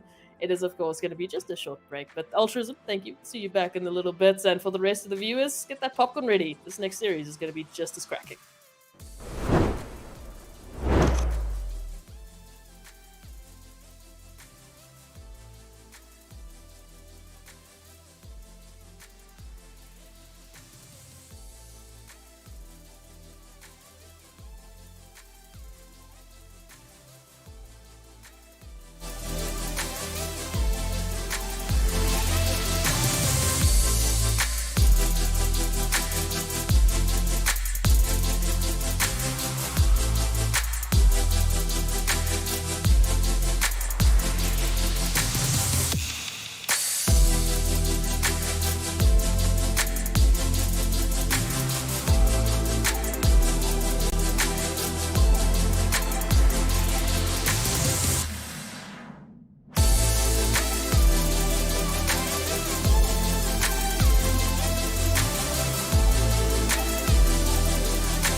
Welcome back, everyone, to the RLCS Full Cup, and of course, we've been joined by a bit of a jester this time around. I mean, what are we going with here? What's the theme, Greybeard? It's Halloween. This is my go-to Halloween outfit. I've been wearing it every year for Halloween for the last 6 years, and so this is my homage to the season, to Halloween. And what a day we've had! I mean, we were talking about what are the chances of an ATK Reformed final, and they were very low, but suddenly not so much.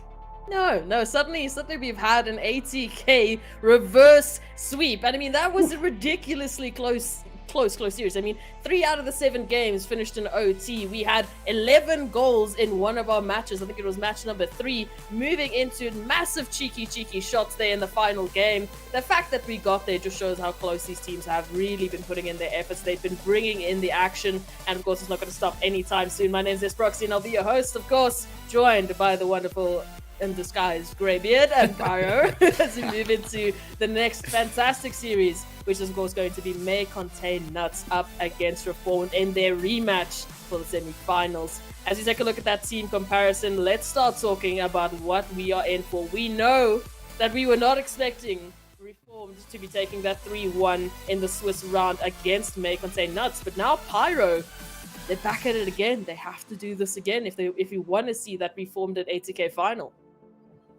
Listen, as Proxy, I had the massive pleasure of being able to watch firsthand the match against Reformed and May Contain Nuts, and somehow, some way, Reformed were able to contain that team. The 3 wins they had were shutouts. The shooting percentage of May Contain Nuts that series was not 20, not 10, it was 7.4%. That is so rare for a team like May Contain Nuts. Limiting that shooting and finding them on the back foot could be key to Reformed, among a whole slew of other things. Oh, it is huge. I mean, you're in the lucky seat. The fact that you got to watch that match, I mean, the rest of us was salivating at the opportunity, and you just hit the jackpot. But Greybeard, as we talked about it, right? I mean, Altruism will never live it down, and I will never let him live it down. The fact that he thought that obviously this was going to go the way we all thought it was going to go, but Reform came back and they said, no, not today. I mean, the players of, Reform coming back and just being able to take that winning shot. I mean, talk us through what a beautiful lineup that you have. Well, I think, when we started the split, the first regional, there were questions. There were more questions than any kind of answers. And we needed that first regional to get a sense of where we are. And after that, it was like, okay, clearly the May Contain Nuts team, they're still way up there at the top. Orlando Pirates firmly second, and then a messy middle. Now we're not entirely sure. MCN losing in the Swiss stage, which we can often make the mistake of making too big a deal of, but against the team that they're now going to face up. Now Orlando Pirates out to ATK. Do we have answers, or they're just more questions? But I love the fact that there is uncertainty, and there has to be uncertainty going into the second semi-final, because Reformed have done it once, which means it can be done. On any other day, we say definitely not, but it's been done before, and it was done just 2 days ago. And this Reformed team, with the experience of Skill Steel and the grinding of Mr. Lowe and the youth of Archeon, Pyro, you were smelling out the upsets. We've had one, and why not another? Look, there's massive opportunity, absolutely. And for the viewers in chat, well, you need to help us out here, because our last set of predictions really didn't go very well. So please hit us up with your thoughts. Who do you think is going to be taking this next series? Is it going to be Reformed or MCN? Use the hashtag RFM if you want to be backing up Reformed, or hashtag MCN if you think that May Contain Nuts are coming back for their revenge and obviously heading through into the finals. Pyro, I'm going to ask you again, I mean, what are the potential cracks in the defense of MCN that Reform can once again utilize to bring themselves another W and to bring us the craziest final that we weren't expecting? Well, I hit on one of the points. That was the shooting percentage of May Contain Nuts being under 10%. That was coupled with the fact that Snowy and To Die For hadn't scored a single goal that entire match. So catching them off of their groove might be key, but there were a couple other things from Reformed as well that they hit the mark on. Skill Steal's impact is incredible. Being on the play at all times is very important, that presence on the field. Secondly, some of the cherry-picking demos on the goal line that they had were very influential as well. I'm keeping an eye on those two things as well in this match.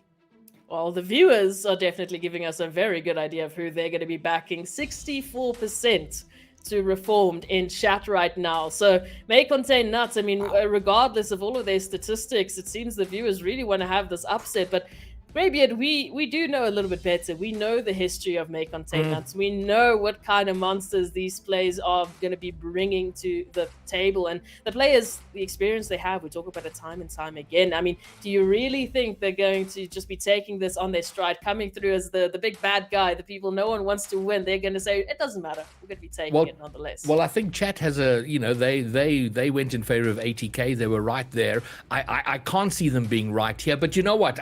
I'm going with MCN because history dictates that that's what's going to happen. But hey, who knows? They're coming out onto the field now, so we're going to know in the next 30 to 40 minutes.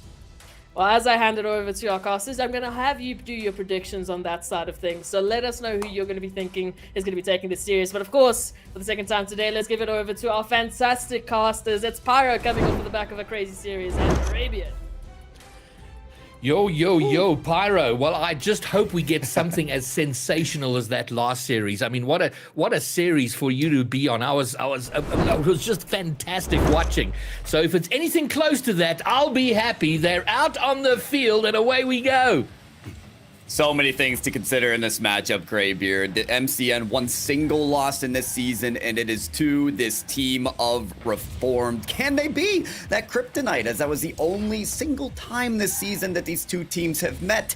In those 3 games that Reformed were able to win, they limited May Contain's not scoring to 0 goals. That shutout potential of Reformed could be the key to their victory as we finally begin this highly anticipated best of 7. All right, well, here we are, 30 seconds in. No major action one way or the other. But, as time goes on, Pyro, I mean, these players just get to know each other more and more and more. So it's got to get quite hard to, sort of keep them guessing when, you're scrimming with each other. You know each other in real life. Some of them are friends. And so you got to get quite ingenious. Look at this work. Oh, my word, To Die For, right down in front of the net. His teammate, no one there to take advantage. But man, oh man, what an asset To Die For is to be able to pull off those sorts of plays.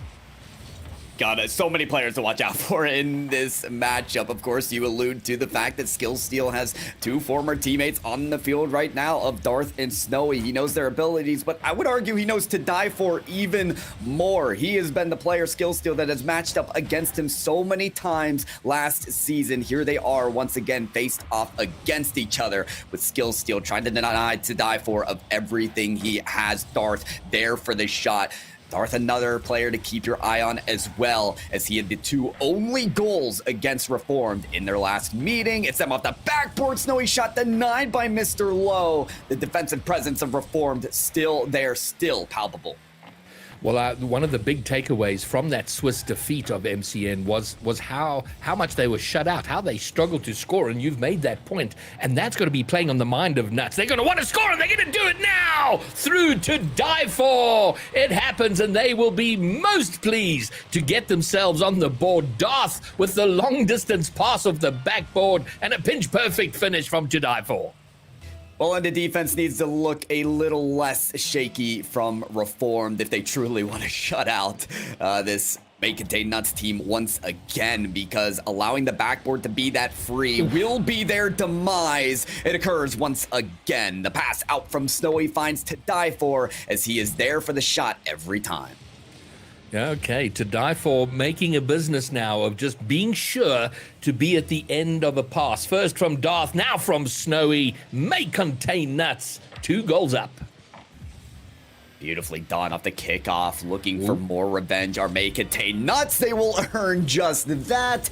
And this is the start you're looking for the proposed top team of SSA, making their prowess known, slotting to die for in every shooting position, already in this game with a hat trick.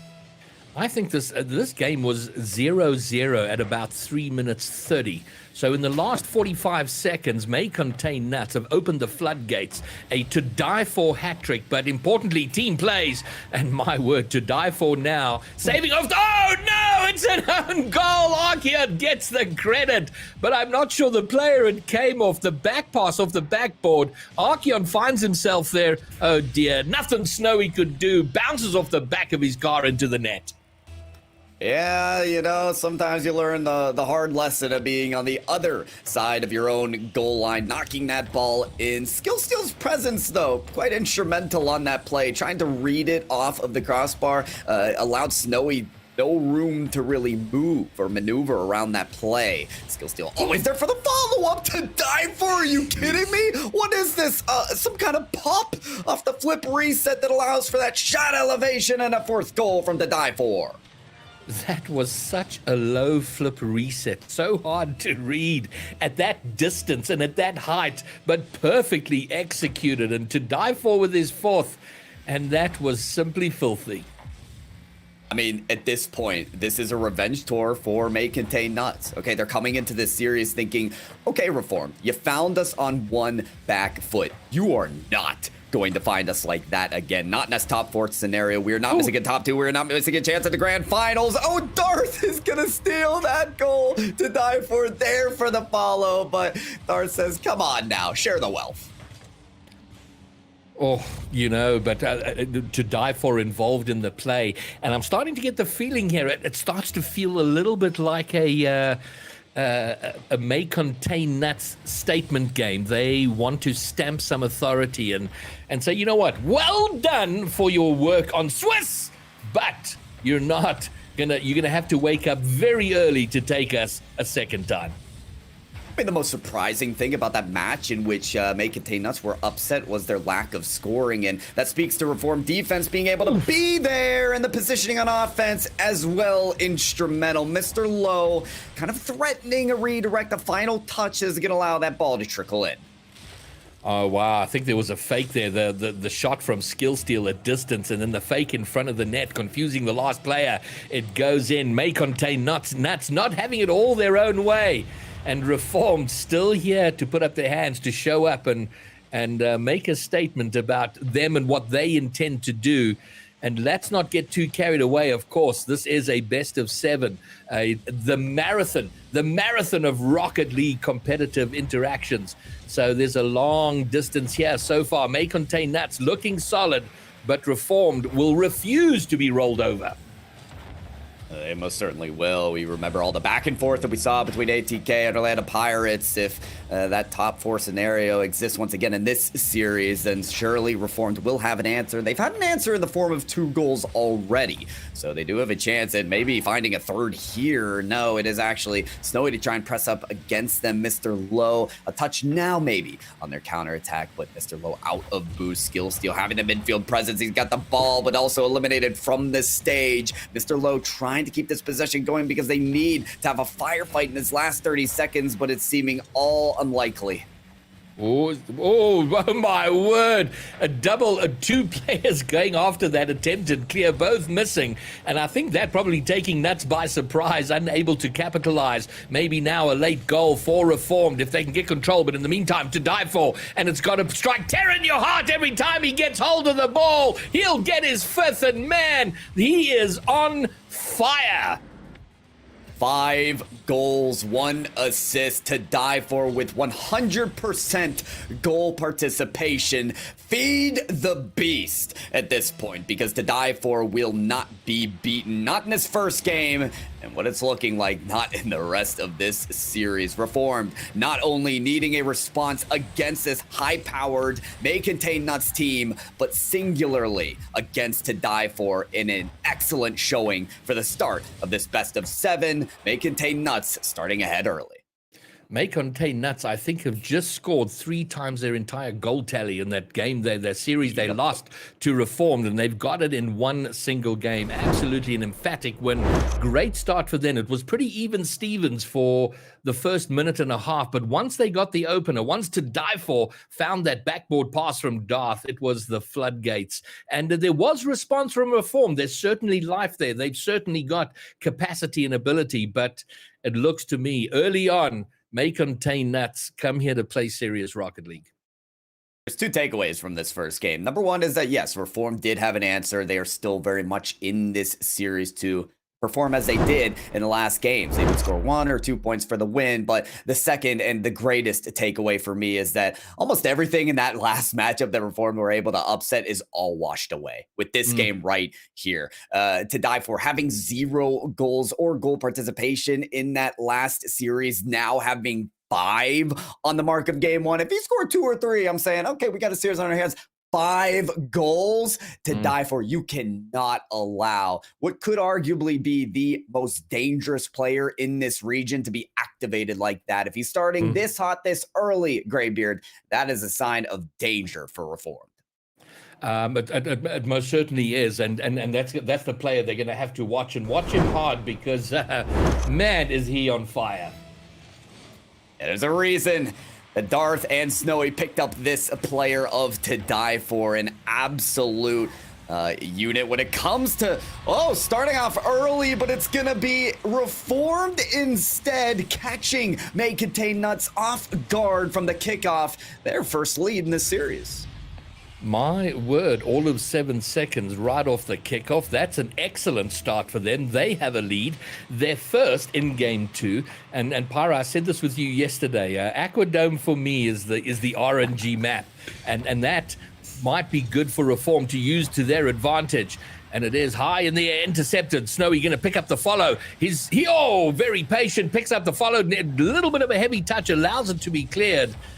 But so far, in game 2, May Contain Nuts trying to find an opening. The net is open if they can get there in a hurry. The pass off the back. The attempted shot is wide. With the follow is going to be saved away. And the first real shot in anger from May Contain Nuts is saved.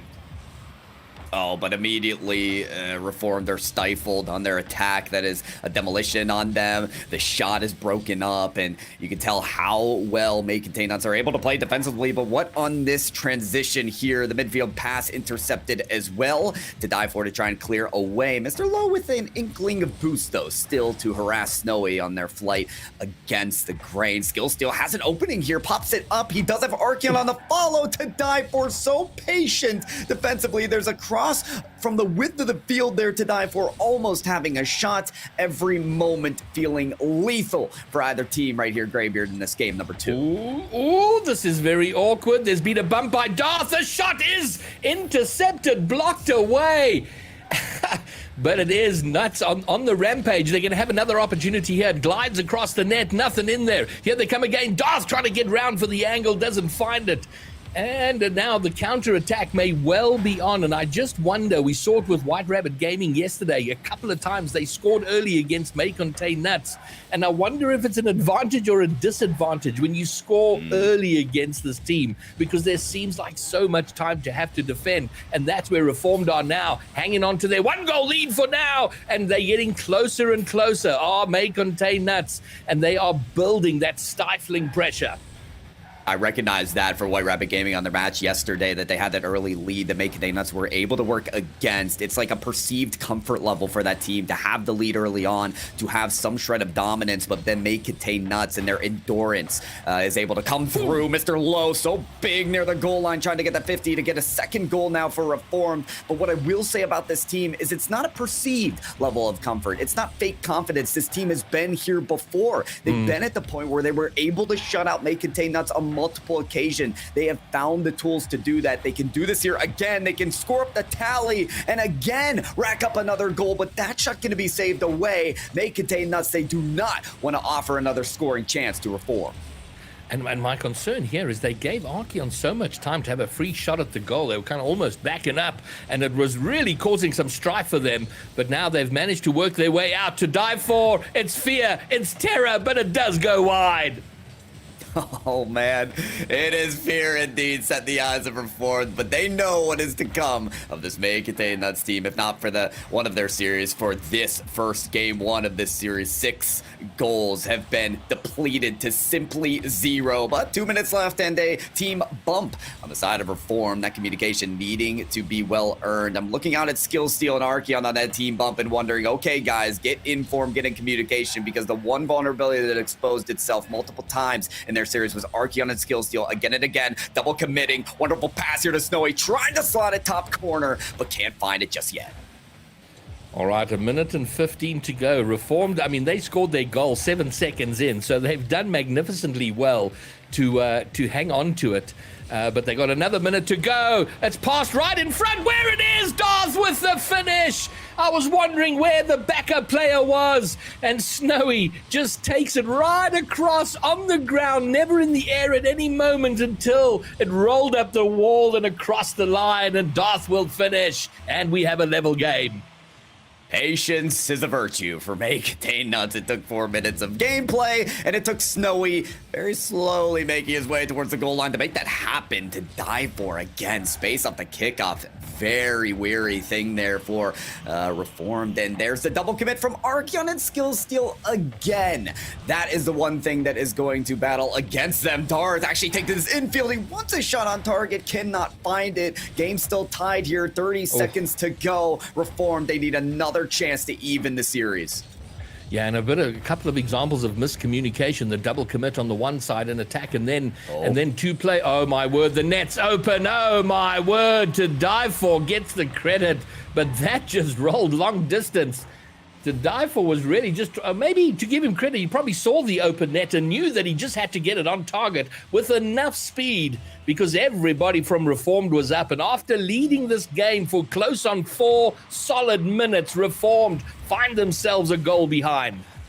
You alluded to it earlier, Greybeard. This May Contain Nuts team, despite them going down early in the game at times, they are able to rival their way back. They've done that and leave only 10 seconds on the clock now for Reform to take this the other way. Low with boost, does get past it, but not without being eliminated from the stage. Down from the ceiling, takes a meteor there. Mr. Low cannot pick it up. Snowy with all the boost in the world to take this ball back to the ground. May Contain Nuts go 2-0 in the series, but this game, Greybeard, a little closer than the last. Yeah, it wasn't a complete walk, and that Reformed had the early start.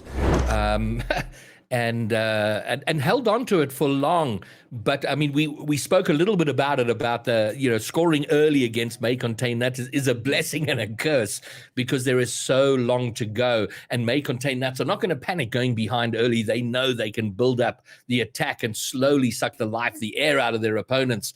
But it was a close game, a 1-goal game, and Reformed will hopefully be encouraged by that, but they will be disappointed they couldn't hang on to the end. Yeah, hanging on. They were so close to do it. And I'll tell you what, one of my keys to success here for Reformed was making last series alive and palpable again. What happened for May Contain Nuts is they had a 7.4 shooting percentage in the series that Reformed were able to upset them. It actually took May Contain Nuts 10 registered shots to get that first goal. So their shooting percentage, once again, close to that single-digit statistic, but they were still able to take away the win. With all the pressure they're able to maintain, they are able to still rack up enough goals against Reformed. It feels like they're going to need to be able to be activated a little more on offense to be able to contend against May Contain Nuts and their scoring potential. Yeah, but they are being aggressive. They are piling on the shots. 12 shots in game 1, 14 shots in game 2. So they're out shooting Reform by some distance. But it will be a concern that they're only winning by 1 goal with all of those shots being piled on. But my word, it's tough out there for Reform. This is such a key game. You don't want to be 3 down. That is the really difficult mountain to climb if it happens. And I think that's why the timeout was called. I don't think we mentioned that, but Reform did call that timeout between these games. They realized that a reverse sweep against the reigning regional champions of this region is, in a best of 7, nearly impossible. So that is a situation that they do not want to find themselves in. And game 3 feels like more of just another game in this series, but a much needed game in this series. So very important for Reformed to call the timeout, whether the effects learn from what they did between game 1 and game 2 because it looked much better for them. Can they trend upwards yet again to find a win? We hop into game 3 to find out. All right, and away they go. It's a good kickoff for May Contain Nuts, but Skillsteal's got it now, coming down off the ceiling. He's got the flip, but he can't catch up with the ball and make any use of it, so that'll give it to Snowy. That's on target, but Archeon, easy touch away, but already pressure building from May Contain Nuts. This has got awkward very quickly. Oh, a double commit, and then a miscommunication between Low and Archeon. It gets awkward very quick, but they survive for now. But May Contain Nuts, they are calmly trying to build even more pressure right down in front of the net. Mr. Low with the magic 50 does finally get the clear. You've got to love that the timeout is supposed to sort the chaos and calm things down. And then we get this start in game number 3. Just actual terror for Reformed. It all ends in a goal for to die for. The one simple consistency of this match. May Contain Nuts able to start off hot. Wow, well, it's again to die for, getting himself on the end of the passes, understanding where his team are going, where they're going to put the ball, and being sure to be there. Snowy's missed a defensive play, and Archeon will pounce and level it up immediately after kickoff. Rare vulnerabilities will be exposed in this defense of May Contain Nuts. You have 2 players that are 6-time regional champions of the last season, and another player to die for 3-time regional champion. That consistency is led on to what they're able to play out defensively. But Snowy, that is a touch that he's going to want back, and it's going to offer Archeon that first shot, that equalizer. Reformed happy to stay in the running at the beginning of this game, setting up another play, but Skillsteal not quick to the punch. All right, Snowy with the long distance clear. Mr. Low, he's alone. He has to get a firm, proper touch on that. He does, but it's going to get picked up by Darth. And it has seemed to have kind of leveled out to a degree, but the Nuts team have the advantage on the, I think, the pressure plays and the building of pressure to die for. Oh, he had that Archeon with an important defending off the backboard to get that clear.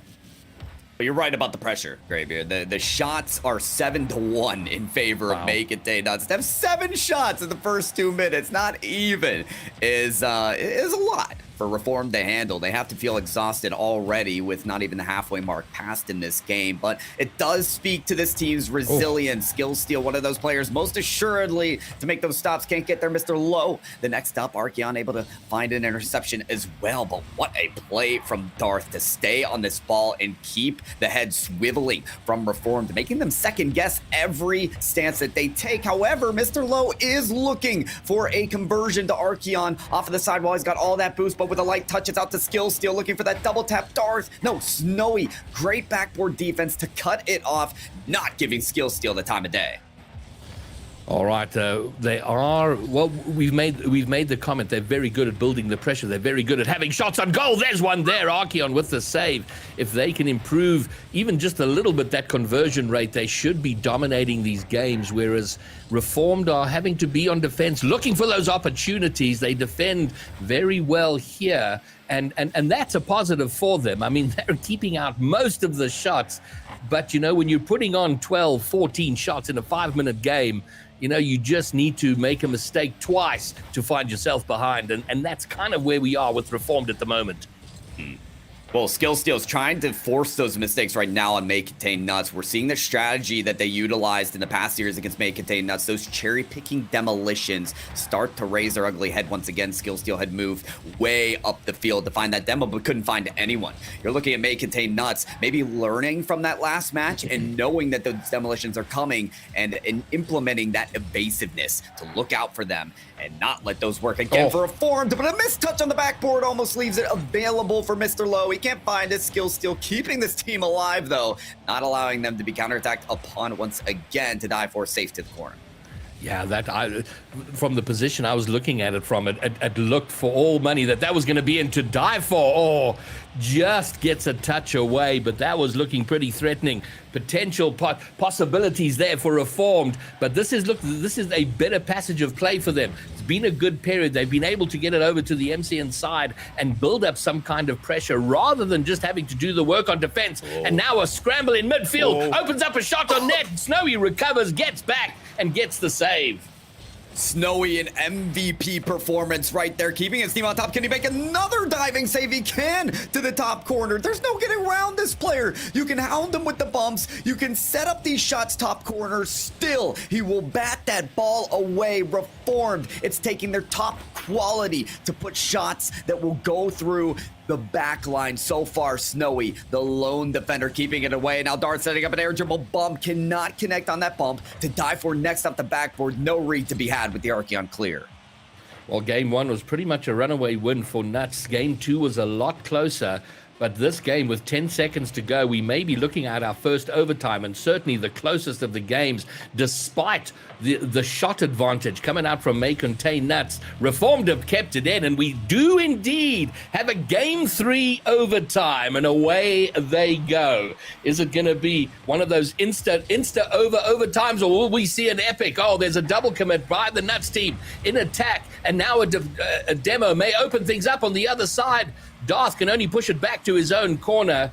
Okay, well, this is looking very scrappy from May Contain Nuts. They survive it for now, but they got to get themselves back to their usual efficient organization. Oh, this looks as dangerous as it possibly could be. Mr. Lowe with the save, and slotting in for the next touch is Archeon. Unbelievable as they're able to keep it away, and that shot denied by To Die For as well. This ball maneuvering from one side of the field to the other quicker than you can blink one eye. This is insane. Archeon trying to get the pass off the corner. No, the top of the rope, skills to the shot misses. Mr. Lowe denied. Snowy again and again at the best opportunity that Reformed have, take and steal them away. 2 proper banging shots on goal, 2 proper banging saves, keeps the score level at 1. We're not going to have the quick overtime. The first minute gone by already, and no immediate signs of a breakthrough. Although if Mr. Lowe can redirect, he whips it. So Snowy should have control. Down crossfield. Oh, he's given it to Archeon. Archeon, can he get the double? He does. It's not on target yet. Can anybody follow? Oh, Mr. Lowe puts it wide.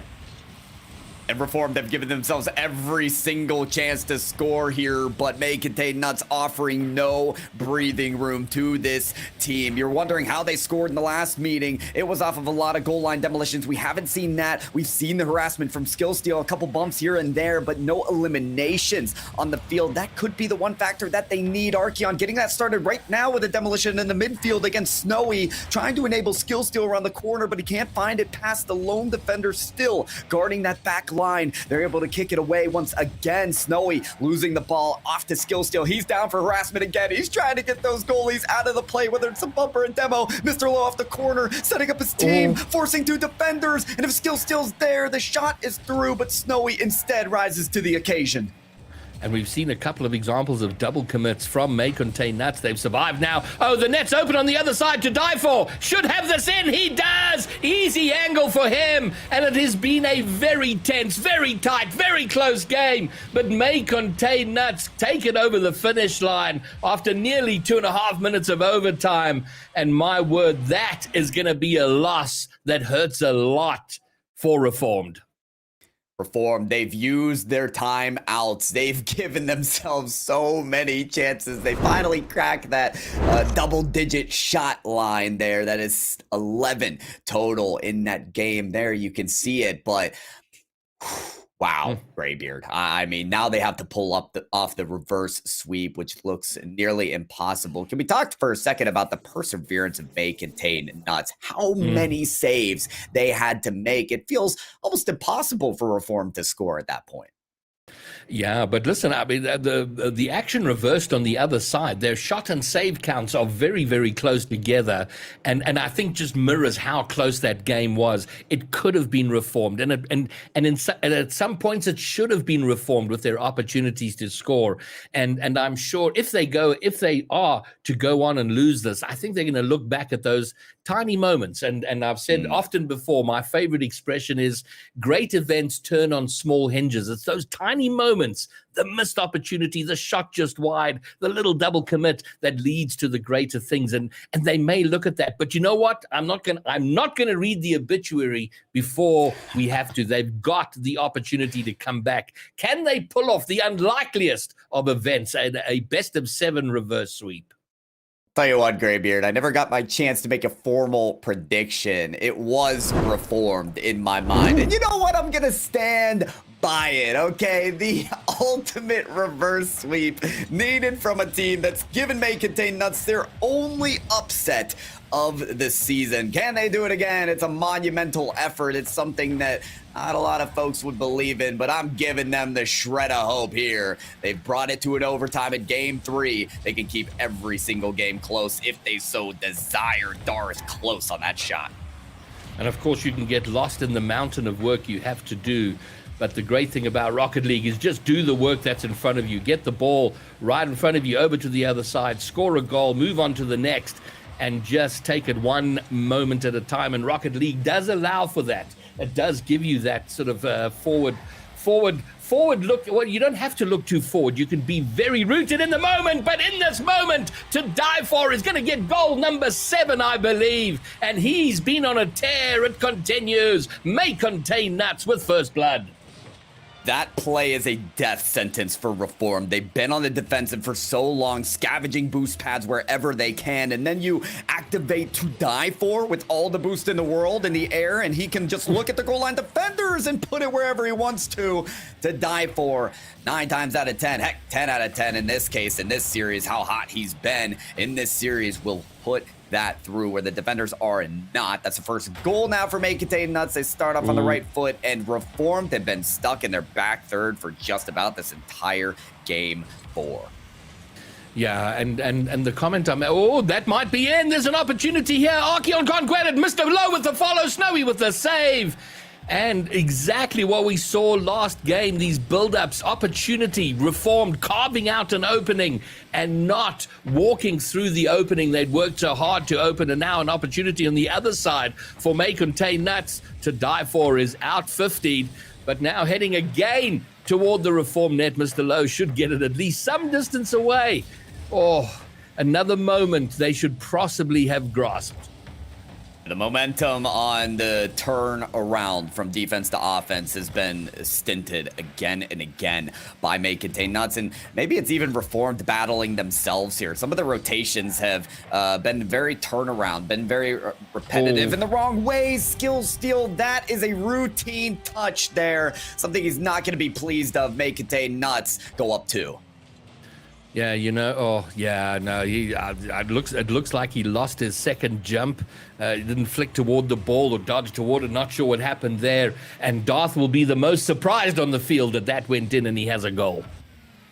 Well, one thing that this Reform team was able to utilize in their previous upset against May Contain Nuts was the trust that they had in their team's ability to get a large range across the field, make demos all the way across the field just to activate a counterattack.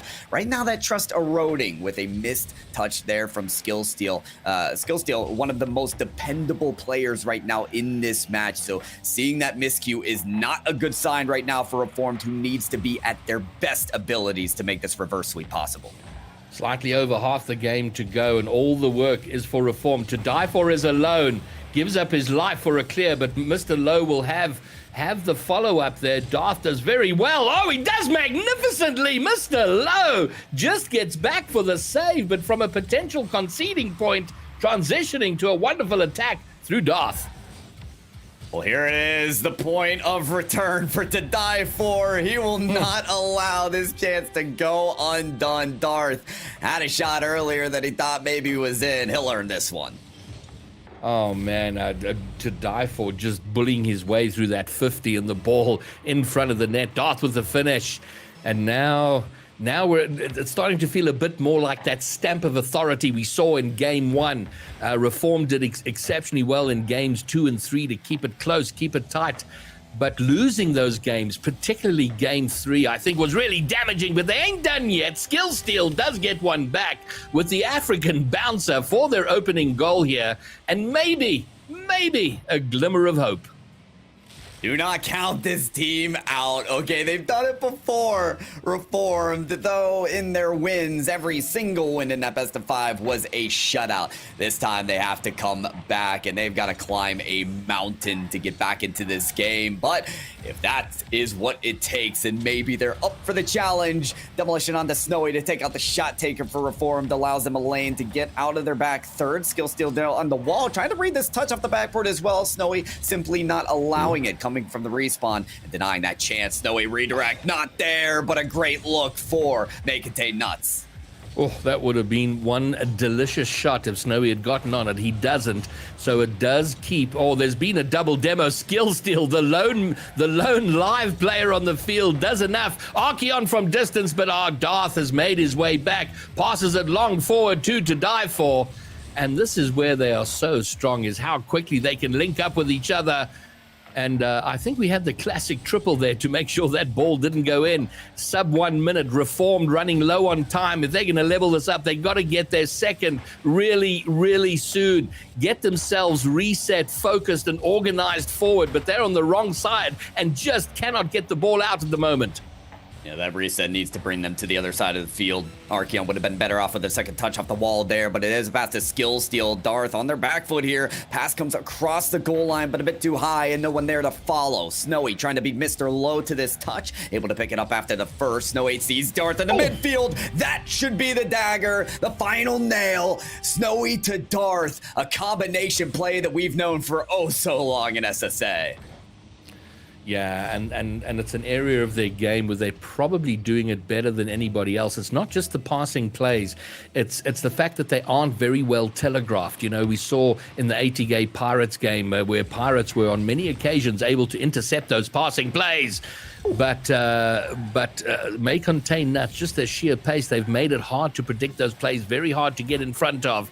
And we are done. And we've gone from one extreme to the other, Pyro. We've seen a game 7 immediately followed by a 4-game run over by May Contain Nuts for the second regional in the row. They will make the grand finals, but meeting a new opponent. A new opponent indeed will be ATK, but I think at this point in time, May Contain Nuts just happy to go to the next stage. It is a 4-0 sweep. They managed to take out Reformed as quickly as possible. One thing, Greybeard, is they just kept those shot points up again and again, crashing the boards, keeping Reformed on their back legs. Grand Finals is theirs.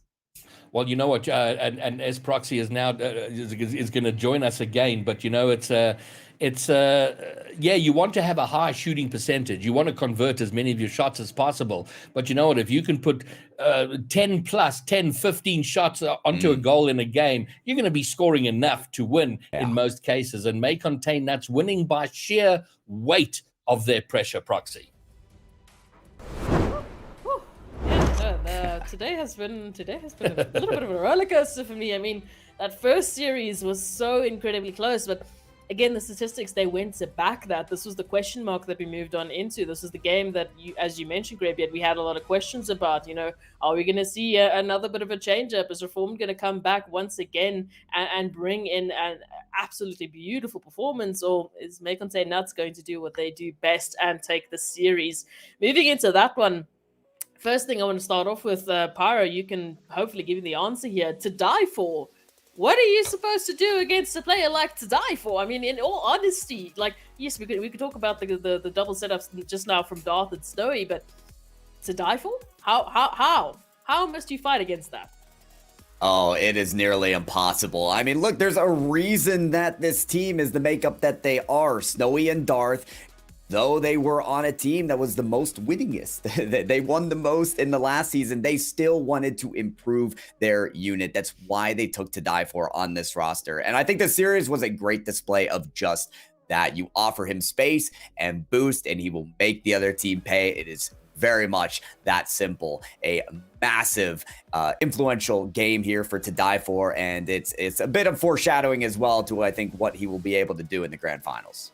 I mean, just the start of game number 1 with those 7 shots, and of those 7, 5 goals were given for game number 1. I mean, what a way to start the momentum train here for May Contain Nuts. But of course, I mean, we have to talk about Greybeard. I mean, Darth, the speed at which he hits those setups from Snowy into the goalpost. I mean, if you blink, you will miss it. I mean, just talk a little bit about that wombo combo that comes in for May Contain Nuts, and how a team is supposed to really defend against something like that. It's clearly an element of the game that they're working on. I had a conversation with Snowy when they came back from Worlds, and he said the biggest struggle when you come back is to maintain the urgency you have when you're playing against these EU North American players who are just so quick, the urgency in recovery and get back. And he said that's hard when you come back to home in the normal pace of play, but clearly it's an element of their game they're working on to try and have that quick pace. And I think the secret for me is how quick they execute the passing plays. We saw ATK doing it, but they do it at a slightly lower pace, and that's something they'll have to pick up, and we'll talk about that in a moment. And that, for me, has been the key for May Contain Nuts, is that they're doing what they're doing, everybody else can do, but they're doing it a lot quicker, and they're executing far better at it. It also takes a lot of trust from your teammate to know that setup is going to be there for Darth just to take that boost into the goal spot, knowing the ball is going to reach him when he hits that marker. I mean, absolutely brilliant cohesion coming through from these teams. But of course, we do have to give a little bit of love to Reformed. I mean, also just Mr. Lowe, the goal saver of a lifetime. Whenever I thought that ball was going to be crossing the line, Pyro Lowe just shows up. He's there to make sure it's not going to happen. I mean, also just brilliant individual moments coming through from the team of Reformed. Mr. Lowe last season was very much the rock for Nibble Esports, previously out of retirement. I mean, there's a reason that Skill Steal, I think, matches up so well with Mr. Lowe, who feels like a veteran of the esport as well. Very dependable, and I spoke to that trust of the team that this squad usually has to activate themselves on the other side of the field, get those goal line demolitions, open up shooting lanes. The trust just seemed to be eroded step by step when they weren't making those routine touches, when they weren't able to make those quick transitions down the other side of the field. I think it speaks to May Contain Nuts and their ability to assert the dominance and those quick touches and the speed that Greybeard was talking about. I mean, May Contain Nuts, they're not just practicing for this region, they're already practicing to get to that world stage again. That's something that we have to keep in mind about this team and how they're going to continue to accelerate the pace of this game here in SSA. Oh, it's been brilliant, but let's take a look at that bracket. We need to prep ourselves for this final. What a surprising final it is going to be. Greybeard is going to be May Contain Nuts and ATK. Quite a bit of a change up from that previous regional for ATK. Obviously, they had their own battle against Reformed. They did unfortunately lose that one out, but this time they've come back looking stronger and better than ever. A new player in the final. It's fabulous. I can't wait to get to it. We will have the potential of a new regional champion other than the Orlando Pirates stroke Bravado team or May Contain Nuts stroke Bravado team will be the champion today.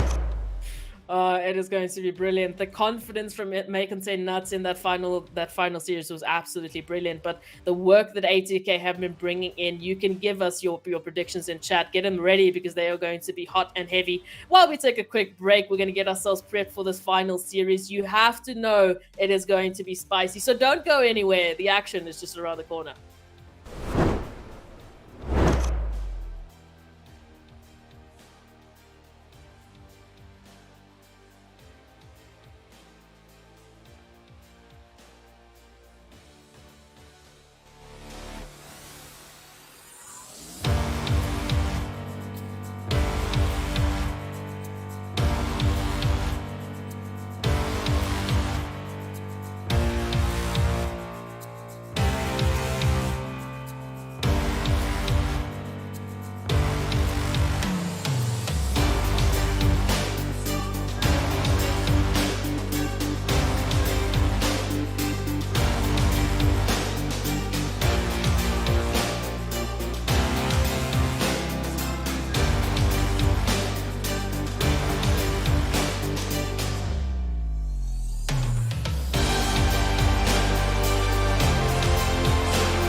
Welcome back, everyone, to the RLCS Full Cup, of course, brought to you by ACGL, and what a day it has been. We started off with a reverse sweep with ATK just fighting tooth and nail against Orlando Pirates, literally keeping all of us speechless, but nonetheless, we had some words to say when it came to MCN and Reformed. What we thought, the questions we had, well, they were given pretty swift answers from MCN. I mean, just taking a 4-0 sweep, they were done. They're ready for the finals. And as we move into this next matchup, let's take a look at that head-to-head. It is going to be an absolute cracker of a match. I mean, Greybeard, there's so much story behind these teams. There's so much that we can really delve into. But let's start with that series from Maycontain Nuts, right? The confidence that they had, the constant pressure that was being applied to them, it really didn't matter.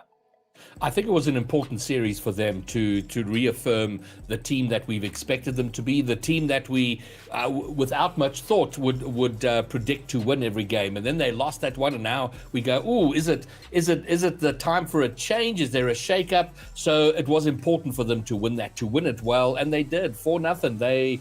They were out there to make it happen. They made the statements, right? They came into that semi and they were making statements. They were done with all of these rumors. They were here to put them to rest. But as we know, we need to get some word from our viewers. The fan predictions are open, so make sure you use the hashtag MCN or hashtag ATK, who you will be backing into this next series. And Altruism, I need to find out from you. I mean, we've had a few votes of our own, a few predictions of our own. How are we going to start this grand final? Is it going to be MCN or ATK to take the dub? I don't know. My predictions have been all over the place recently. Hey, me too. I said MCN would never lose to Reformed earlier, and guess what happened? Then I thought ATK was a good team, but Orlando Pirates still would take it, and yet again proved wrong. So I'm going to go for MCN, but man, if this is the one I get wrong, then holy cow, do we have a scene on our hands. All right, we got the first one up for MCN. Greybeard, I need to check in with you. MCN or ATK? Well, just a point that we haven't touched on, and I think is important, is with ATK now in the finals, is this shakes things up in terms of the rankings. And it is the top two teams will go through to wild card. So if Maycontain Nuts win this regional, they're going to be very, very well placed. But now that second place spot is going to be up for grabs. So that's kind of a case of like pigeons meet cats. So there's a bit of a scattering there, and there is a lot riding on this. Because if ATK were to take this down, man, oh man, are we in chaos for who's going to go to Worlds. And yes, there's a lot to play for, but early on, there's going to be panic. Having said all of that, ATK has been a surprise team for me. Even with last regional, they did quite well there. This one, they blew hot and cold. They had great series, weird series. But man, they've hit their straps and they're looking good. But I don't know if they've got the pace to overcome Maycontain Nuts. So I am going with MCN, but I'm hoping that they take at least 2 or gloriously a game 7. As the host, I have to do what I need to do best. And of course, I don't want to make the same mistake again. I do have to give, Worthy, because he came on here, he gave such a beautiful interview. I have to give it to ATK. I need to give them that little bit of hope. I need to hold that candle in the final that we will be seeing those surprises that the casters have been mentioning, that we will be seeing those upsets, because what a story it would be for ATK.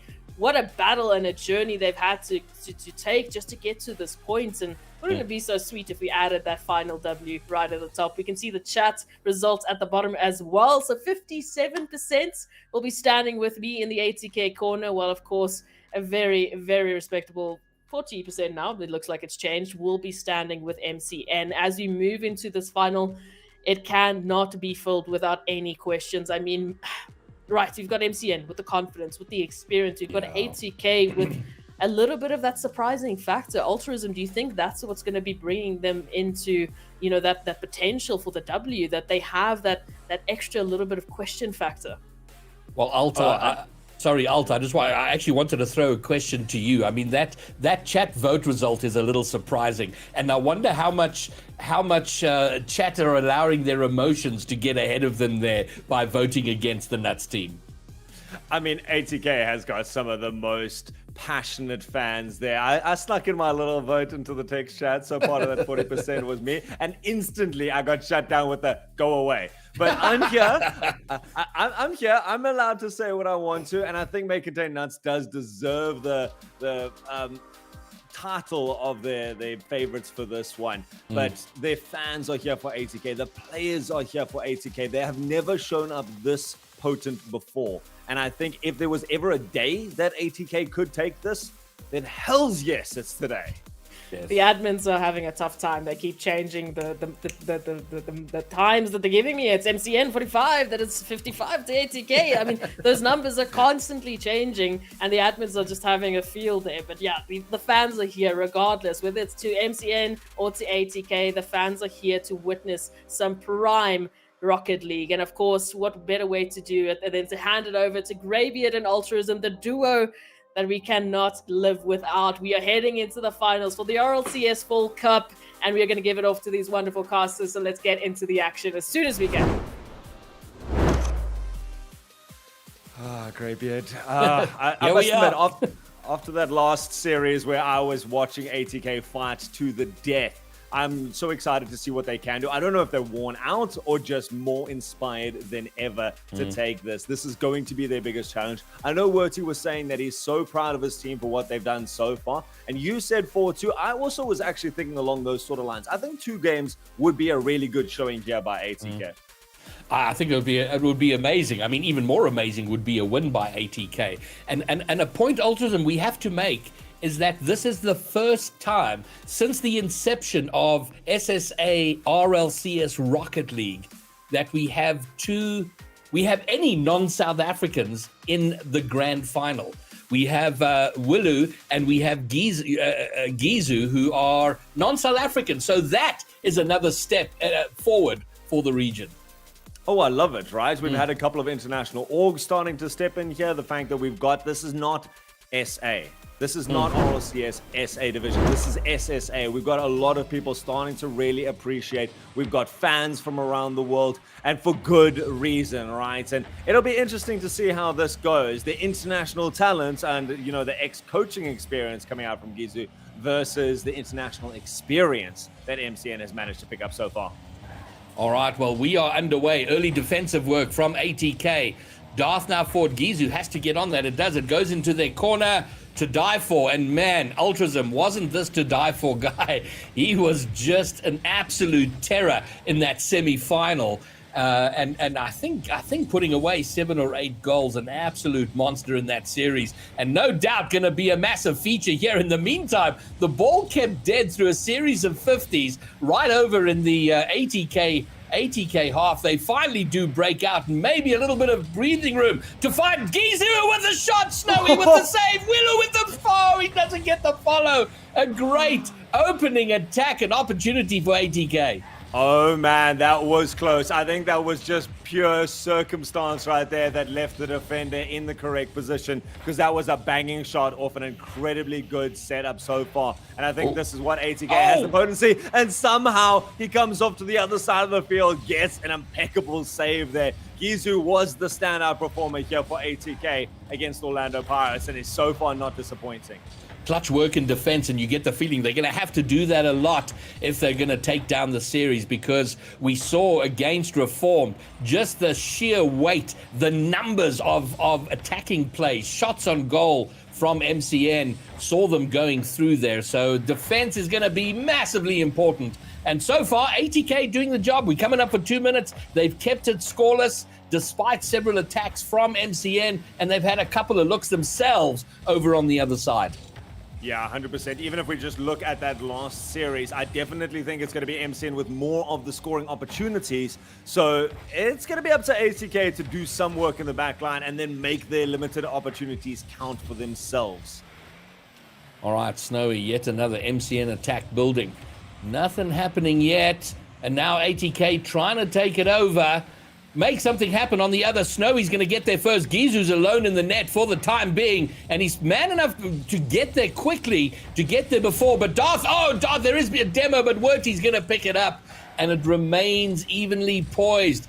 Game 1 in the semi-final was all MCN, but they're going to go behind through Gizu. Oh, my word. ATK with first blood, Werty with the setup, and then Gizu with the block into the net. Man, Wurty came off that wall with 0 boost. He had nothing in the tank there, and he somehow manages to push it just gently towards goal. And I was like, that's too soft to do anything. And then somehow Gizu, once more with the goals you don't expect, coming through with the brick wall side of his car, gets the slowest little 50 out of it, but it's enough. When you're that close to the goal line, you just have to get in the general direction. Opens things up, and like you said, I think that this MCN lineup going to have a lot of shots, but that's not to say ATK knocked without their bit of breathing room sometimes. Yeah, and an advantage here for ATK is that they didn't score it early. They scored it around the halfway mark, so they've only got half a game to defend it. Oh, they're going to have 2 goals! Willu will get a finish! And ATK, they're here to play. They're here to cause chaos in SSA Rocket League. This has been my favorite part of this ATK lineup. How well they work off that backboard. If you can drop it down to your teammates, there is always an orange player there waiting for it. And they make no mistake on those sort of plays. An incredible finish at the end there. Wonderful pass. And I mean, that was risky. They dropped all 3 players into that attack. But when it comes out, that gets them a 2-goal lead. And now it's not just a hold on until the end. Now it's a case of ATK looking to take control of the series. All right, and now an unusual position in the playoffs for MCN is having to chase a game and 2 goals and a minute 20, and ATK are just going to look to try and hold possession, try and burn time off the clock anytime they can. Gizu with a miss might make things awkward, but the 50 goes backwards. And Darth with a redirect, but Gizau and Wurty in front of the net. Slight double commit, but they get it out and maybe transitioning into attack. Right now, the passing plays from MCN, one of their stalwart attacking maneuvers, definitely doing work to get it up and making them look dangerous, but so far unable to find that last touch into the back of the net. This is an interesting drop down. Snowy managing to pick that up very cleanly on defense, cuts it out straight away to die for, but slow up to that one, gives Wurty some space to find it towards the center. Darth, though, understanding how important it is to do some backboard work, but lets it drop down. Now Wheeler with a bit of space to try and make something work here. Gizo pushing it across there. Going to be another pickup from Walu. The demo, though, on Wurty just kind of takes it out and then paid back in kind. Opens up a little bit of space now. Pinches back towards the orange goal. Shot could come in there. Defended up there. 10 seconds left on the board. Is all ATK is interested in, though, because they should be able to pick up the first game. And the most astonishing stat for me is that in that entire game, May Contain Nuts, who had more than 10 shots in every game in that last series, this series only capable of finding 3 opportunities, 3 scoring shots, or 3 shots on target on the ATK net. That is massive. ATK able to keep them out, prevent them from finding those shooting opportunities. Amazing, right? That's got to be your first plan. This May Contain Nuts has such an offensive line behind them that if you give them the space to start stringing these passes together, you can't really back yourself to save all of those on the line. You've got to cut them out in the middle, and that's what ATK did so well. They did it against Orlando Pirates, where they controlled that midfield. They've done it again now. Big shout out to the chat who's putting in some interesting bets there. The 1,000 Rand that's going free if ATK win this, I'll take that 100%. I'm claiming that before anyone else, just in case. But so far, off to a good start, and that 1,000 Rand might not be safe. Well, you know what? This ATK team, and honestly, they were a late inclusion into the just coming together just before roster lock. And we, as far as we knew, ATK weren't even going to field the roster this season. So they came in late, and it was like we had with Gizu coming in, Willu from Reunion, and we're not sure. They're certainly not bad players, but man, they're threatening as it stands now, the SSA Rocket League establishment. Man, Graybeard, what does this mean if ATK is able to put up this good of a showing against supposedly the dream team right now? The fact that they were able to offseed Orlando Pirates, if they can bring this in, oh no! Well, the pass from Darth to Gizu was pretty good. Gizu showing creativity in all of his shooting. This time, unfortunately, on the wrong side, you can imagine he was put under a lot of pressure there. You know that someone from the MCN lineup is going to be coming through soon afterwards, and so has to try something. Unfortunately, completely the wrong side, way too close to the net.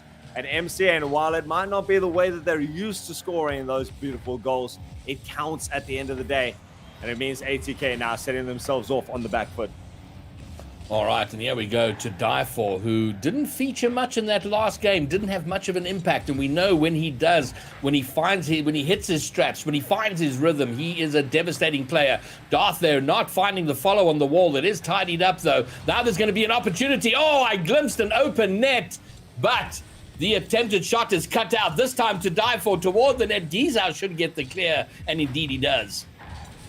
Popping back, still dangerous. Darth is waiting there and gets deflected, denied out by Werty. Still shots peppering the backboard. This time cleared out by Willu. Snowy looking to take this up. Still got a little bit of boost. Still has to clash it out against Gizu. It's going to be Werty. He does across it. Doesn't manage to get to it. And somehow ATK still survive. They've got a 1 goal now down.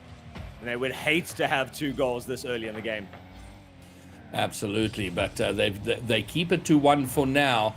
But slowly, it may contain nuts with scoring opportunities. 2 shots on goal. ATK yet to find a scoring opportunities. They're going to want to open that up as soon as possible, and not at the same time not allow nuts to find a way to start getting it over to the other side. The net's open. It's dangerous. Gizu goes towards it. Snowy gets the clear, but it is still an ATK opportunity. An ATK attack. Riley floats in front of the net. Willu gets it in front. He tries to come off the wall and angle it round. Can't find it. But for the moment, Nuts are a little awkward, a little bit stressed, strained up against their goal line. Oh, and Willu with the miss might relieve the pressure. Biggest sustained portion of pressure coming out there from this ATK side. They're going to be disappointed that they didn't manage to get anything. Like you say, Willu just unable to get it there at the end. They had so many good opportunities, looking to set it up again. Snowy trying to push it across the goals. There's no orange players waiting for him, so he's got the smallest amount of space. Gizu now, the man of the moment, has all this opportunity. So dangerous off that top of the roof. The arena proving to be one of his greatest allies. And Werty looking to carry this on. So far, though, it has been this MCN lineup doing well to defend their goal line and keep the pressure out. They don't need to do much more, but I think an extra goal in their back pocket would make them feel a lot more comfortable considering. Well, they'll be pleased with the lead, to be sure, but I don't think they're going to be happy with the way that they're kind of being stretched a little. They're having to work. They would feel they should be dominating a lot more here, and certainly scoring a second or third goal will be part of that to die for. And we have seen him pull off some unbelievable work mechanically to find the net. It doesn't come off this time, but if he can get it going, he will be in clear and present danger. In the meantime, a few misses from a few players keeps the ball loose in front of the MCN net. Oh, Tadafo, always dangerous. This nice double touch to give him and his team a little bit of space. Nearly opens it up. Snowy doing work off the corner there. And like you say, Tadafo, one of the most creative players and one of the youngest players in this SSA lineup. No, it's going to do the same again. This one clattering straight down the waterfall. Instead put in by a blue player this time. Snowy going to collect his own pass, but Gizu just unable to read that off the back of the net.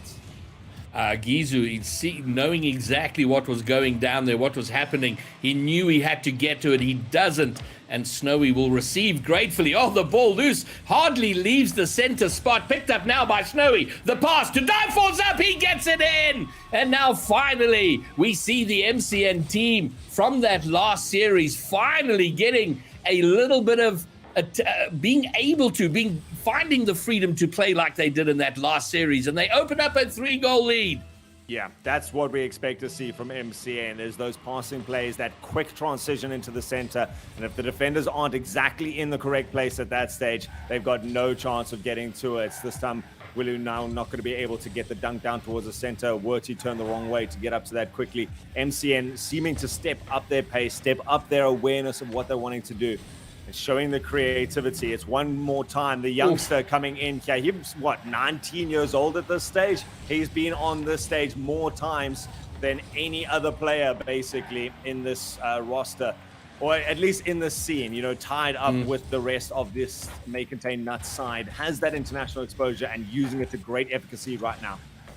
17, I believe, is 17 still. Oh yeah, no, a proper youngster, and doing wonders for the scene. Werty trying to find the nets, cleared out by Snowy, and MCN shut out in game 1, and now ATK staring down the barrel of a shutout. But if we saw, the one thing we learned about ATK is that kisses the crossbar. Snowy, oh, it's touched by Gizu and it goes out. But if there's one thing we learned about ATK in that Pirate series is that you can't count them out. They had, or there is going to be a fourth to seal the deal, this time by To Die For. But ATK, they had a couple of bad games against Pirates. They were staring down 3-1 and making the comeback. So certainly not going to write them off. Oh, 100%, right? I'm just reserving my energy right now. I'm not throwing into the first two games, regardless of how this is going, because I still believe ATK can take a long series. Yeah, even though it's a 4th goal at the end there, it was already a foregone conclusion that it was going to be MCN taking this game, and somehow still them trying to keep it up for a little bit longer. Make it nuts, take game number 2, and it means, though, the series 1 apiece. Well, so the sweep is off the table. We're not going to see, there's not going to be a repeat by Main Contain Nuts of what they did in the first regional when they swept Orlando Pirates to a victory. We're going to seeing at least 5. So we will make it as far as Wasteland Night at the very least, but a much better game there for Nuts. 9 scoring shots, much more like them, keeping ATK to 4. So very much a role reversal between these two teams in game 2. Yeah, that's the biggest difference maker, right? Is you felt that ATK was under pressure a lot of the time, and their defense kind of started to lack a little bit at the end there. They didn't have that same composure. They got caught on the back foot from these 2 shots that came straight down, and there was really no one up there on the backboard to try and meet that. So Make Contain Nuts going to be very happy that their counterattacks were working out a lot better. ATK needs to either keep that pressure on when they start to build it up and finish it off at the end of that, or have the awareness to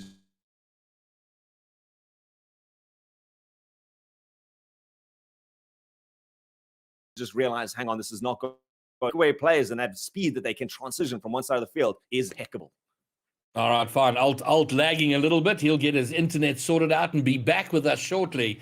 But yeah, we have a level series, and one of the if May Contain Nuts win here and they take the series, it's great for them because they will just increase their lead at the top of the standings to secure, as they look to secure a spot in the wild card. But my word, will it open things up and make it a lot more chaotic from second place onwards, with more than just one team fighting for that second place slot. I can't wait for it. Werty's going to open the scoring for ATK. 15 seconds into game 3. What an outstanding start. Willu off the wall. Werty with the follow. What a banger. 119 Ks an hour.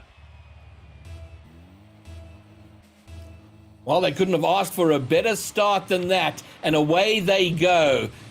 With good, well, they've now scored, which is good for them, but it is early.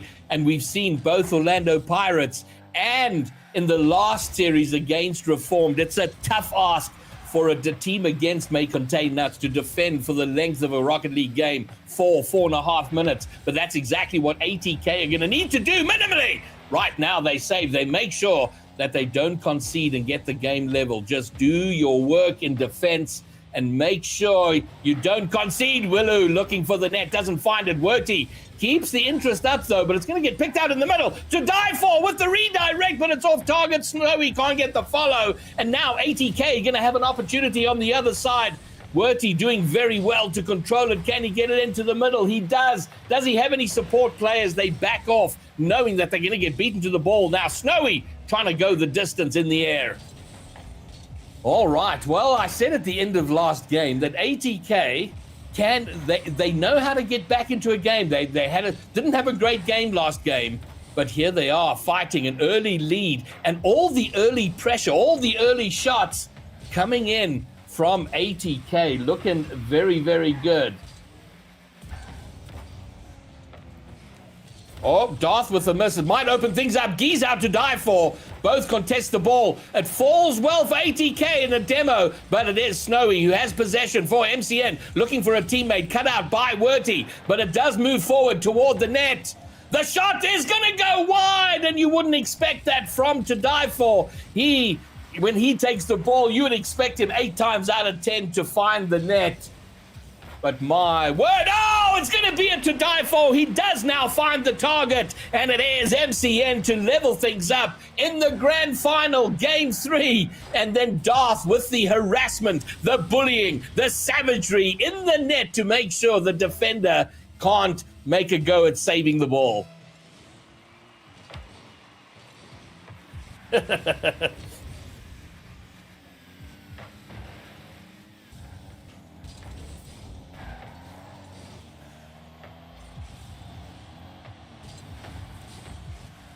Okay. I think Alt, I'm not sure we're getting you through to the stream. So while that gets sorted, I'll take it. But what you missed there was some excellent commentary from Ultrism, added an almost goal for MCN, and now it's back in the middle. Darth takes it forward. Okay, Gizal's going to intercept, and it's only To Die For. Darth does make his way back to the goal line, and perhaps setting something up here. Snowy, sort of an interesting pass there, passing toward his own goal, but looking for a teammate. It does work out in the end. To Die For now, high on the backboard toward the net. Willu does get there. I thought he was going to miss it, and that would have set up a great scoring shot. But it's not to be, and we remain pegged. And this has been the closest game there was. ATK kind of taking charge of things in game 1. MCN in game 2, heading toward the net. Snowy clears, and this one the most even of them all so far. And it is now MCN up against their goal line, trying to find a way to keep it out, keep it defended. But loving the work from ATK and their capacity, their ability to build pressure, which is a trait that MCN are renowned for, that slow suffocation. But ATK doing it very well to keep themselves in the game, and not just keep them in it, finding attacking opportunities. Okay, I seem to be back, I believe. Welcome. So just let everyone know I am here, and I'm just as excited because holy cow, how has this stayed at 1 apiece for the rest of this game now? Gizu trying to get it back towards the center. ATK one more time into the attack. They've pushed everyone up. Gizu having to retreat back a little bit. A nice tap towards the center. Flashes up high, comes down in front of the blue net. Nice touch back towards the center. Cross field here. That's actually out of the reach of any of our ATK players. And they're going to have to do some defense. And with looming overtime coming. If it stays this way, if they can hold on, and this deadlock can be broken at any time. We have seen opportunities from one side to the other, coming and going constantly here, neither being able to break through. And I wonder if the Nuts team are a little bit surprised by how ATK have been playing. I don't think they would have expected this level of play from them, given their record in the first regional. And then also here, even though they've come as far as they've had, it's been remarkable how they've done it. And we are headed toward overtime. They're going to keep this one out. To Die For. Will he keep it up and make an attempt? Yes, he will. Can he find a pass? Pass to Darth, who gets the loose ball here. It's going to be dropped down. We have a game 3 overtime. And away they go. This is it. How long does this overtime take? Wilu with the first opportunity. To Die For. This could be dangerous. He's got enough boost to make it happen. Can't make the flip reset be as threatening as he would have liked it to be. But 22 seconds in. Opportunity now for MCN. It's high and loose in front of ATK's net. Wilu with a single boost to his name will get the clear, but not too far. It's in the midfield. Snowy now. Across goal! Oh, it's almost redirected as an own goal! Darth has a follow! Werty with the save! It's chaos, all the action in front of the ATK net, but they keep it out for now. They survive, but only just. But now they're going to have an attacking opportunity of their own. And I think while we sort out Ultrism, I think we've got Pyro back if he is with us. Pyro? No, Pyro's got to add his cam. As soon as he does there, we'll get his audio through. Production will let me know. I'll keep it rolling in the meantime as this overtime continues. More defensive work from May Contain Nuts. Wilu into the middle. Werty with a cheeky touch forward into the corner. Willu in front of the net to die for, sees it coming and gets the follow to make sure there's no threatening shot on the net. And my word, we've had a minute and a half of overtime. What an outstanding grand final we're having so far, with a game each and a titanic battle going on here. Overtime in game 3. Snowy with a shot on net, easily saved by Giesel. Snowy though recovers, keeps it threatening, keeps it in there. It's Werty and Darth. Werty misses. Wow. This is so close, Greybeard. I cannot believe it. I was sitting watching this from the other standpoint, but here they are. Another shot comes in for May Contain Nuts. They are trying to rival the pressure right now and capitalize upon it, but ATK will simply not allow it. This is what you want to see, right? I mean, the last final was an MCN kind of walk through a 4-0 sweep. There were exciting moments in that series, to be sure. But man, this has all the makings of one that goes down to the wire. And you start to question everything, Pyro. I mean, you've predicted against ATK twice. And I was just sorry that you weren't on the desk, because I didn't know who you would have predicted.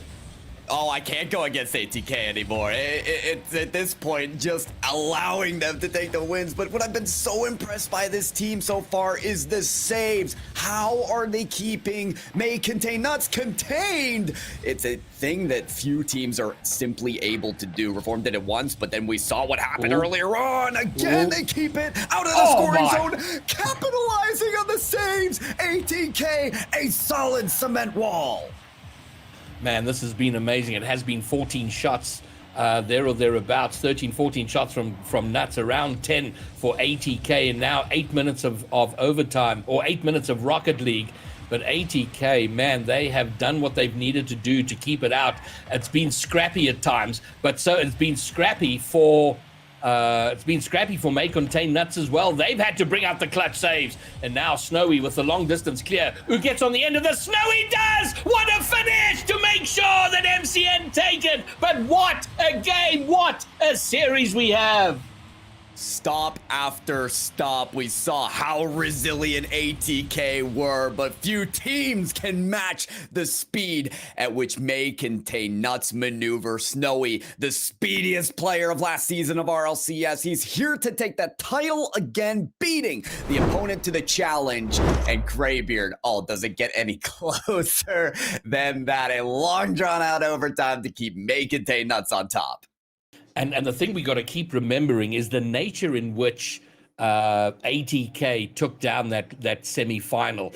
Staring down 3 series points, they came back. So that says a lot for the mental approach. And Werty in the interview saying that they were fairly calm throughout. It was only that final overtime where they were kind of panicking a little. But man, oh man, I mean, there's nothing certain here, but MCN are going to be very relieved they've taken it. But wow, was it close. And coming out in game 4, they're going to want to try and make it not that close. ATK, of course, are going to have their own say. Wow. I mean, ATK had their say in the form of saves. Look at Willu, 7 saves in that game. I was calling Wordy the guardian of the goal line in the last series against Orlando Pirates with how many incredible saves that were managed. But Willu this time around, I mean, a stellar performance to just keep this team surviving, keep their teams and their chances to counterattack. We heard it from Orlando Pirates before. ATK, the deadliest in the region on the counterattacks. And still, May Contain Nuts are able to take this win. It exemplifies the perseverance of this team and why they are boasted as the top of the region. May Contain Nuts can stay on top here in Game 4. All right, now I do think we have Ultrazim back, but Pyro, don't go very far in case we need you. But wow, Ultrazim, what a cracker you missed there. Oh man, that was heartbreaking. Just watching that overtime clock tick up more and more and more. I just knew that this was going to be really just epitomizing what this series is. I think that earlier ATK game just fried my entire PC, and then they were going to do it again to me. And so my computer was like, nah, we can't do this again, friends. So it is ATK now looking to bring back. They're 1 game down in the series, but still a long way to go for both of these teams. Oh, absolutely. And by the evidence of what the first 40 seconds of this game, ATK haven't been beaten down. They lost that last game, but they're coming out here with some venom, with some bite. They're looking to push MCN back to die for, though. Into the midfield, Snowy's nowhere near there to help Willu, or with too much of an easy giveaway, but Darth repaying the favor. And what could have been a threatening opportunity goes a-begging to die for, though. Might make something happen here. He's off the wall. How far does he go with this? Oh, what a play to die for. I think all the eyes were on to die for. And then Darth came and took it off him and into the net. Man, if you're really on the baseline there, what do you even do? You've got to die for busy air dribbling that towards you, looking to put it at any part of the goal, and then suddenly out of nowhere, like you say, without even a blink, this guy comes through. Darth with the pace, with the placement, and with the goal at the end of it. What an amazing play, and what a way for MCN to start and possibly keep up their momentum in this. Yeah, they're going to be very happy with that. There's an open net on the other side. I don't think Darth can get there, but Snowy does. But Willu, what a job he does to get enough of his car in the way to touch it away. That could well have been MCN second, but they're still on a bit of a rampage here, and that bounce going very not in the favor of MCN. ATK get a bit of a breather by virtue of that very high bounce off the curve. Yeah, and I think that's a big moment there for this ATK side. They haven't had a lot of control of this game so far, kind of tending towards giving that ball away when they don't want to. They can do so much when they get their space, and this could give them a little bit more space. There's been a demo on the baseline, and it has been sunk in there. The demo opening up everything from the back line there. Werty just gets a pinch around and to die for has to scurry back, slows it down in fact, and the little high five between the two of them to send it in the back of the net. It's a level game. Yeah, and those demo plays, when they're done right, they are so devastating there. Just throws out, because they were saving that, all day, every day. But look at this. Oh, what a save! Oh, Snowy looking for the follow. He gets there. Oh, my word. That is the worst. When you get it, you get that clutch save, but you don't put it far enough away, and you see exactly what's going to happen, and you just can't get there. Snowy pounces. Lead established once more for MCN. Man, that is heartbreaking. Being able to get there and make that save, you're just like, we've done the hard parts, and then you just have to spend seconds for a long time sitting that stationary on your baseline. It is ATK, but we know that this is a team that's not going to shake them. They're still going to be able to come back into this. A man to do it, Gizo, who's been so good. Here comes Wilu. He doesn't have any boost to work with. Gets a nice little pinch up the wall, though. Gives him some time to try to gather some boost, and he is going to have to play that third man role to die for. Looking with some creativity against the backwards Gizu. He's Wilu, at least. Wilu does well to turn that away, but he's going to have to do better than that. Darth somehow picking up that minimal space between the orange defenders. And this is the danger now. It was very much MCN's game in game 2. They were doing what they're doing here, opening up distance between themselves and ATK. And the danger here is that this is going to put them 3 games down if they do indeed lose it. I think that game 2 with that 2.5-minute overtime would have been a very good one for them to win. Obviously, stating the obvious here. But now it's a tough one, because if they can have a bad game, but 3 down, you don't want to be doing that.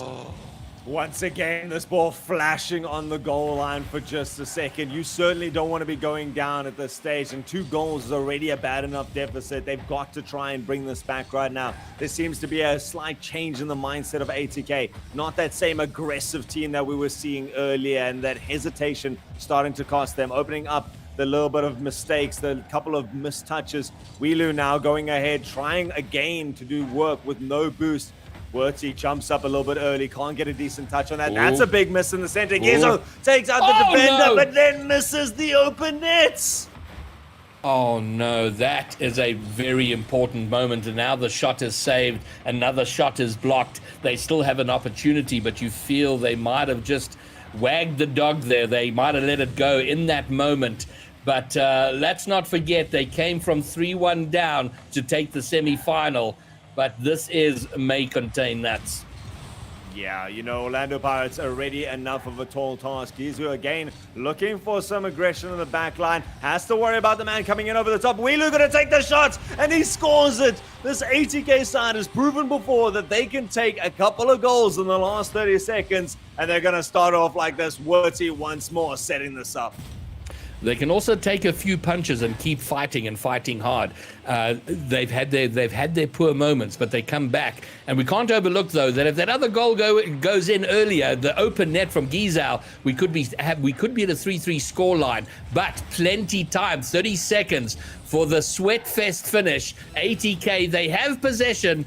Or they did at least a moment ago. They will still have it, and they have the opportunity to score if someone can get on the end of this. But to die for with the intercept, but there's been a bit of a whiff in the middle, but to die for has it. If they score here, it surely is all over. Now 15 seconds for ATK to find a way to level up and take us to a second overtime. Off the backboard again. Tense moment, sends it a long way down the field. To die for, going to have to make sure he clears this in a safe enough way. Wheelu gets a decent touch. It's up in the center. This is where ATK does so well. But Snowy going to look to put it down, and just wide of the incoming attacker there. There was moments of brilliance and so close for ATK to bring it back. Still one short at the end of it, though. Gives May Contain Nuts that 3-1 advantage.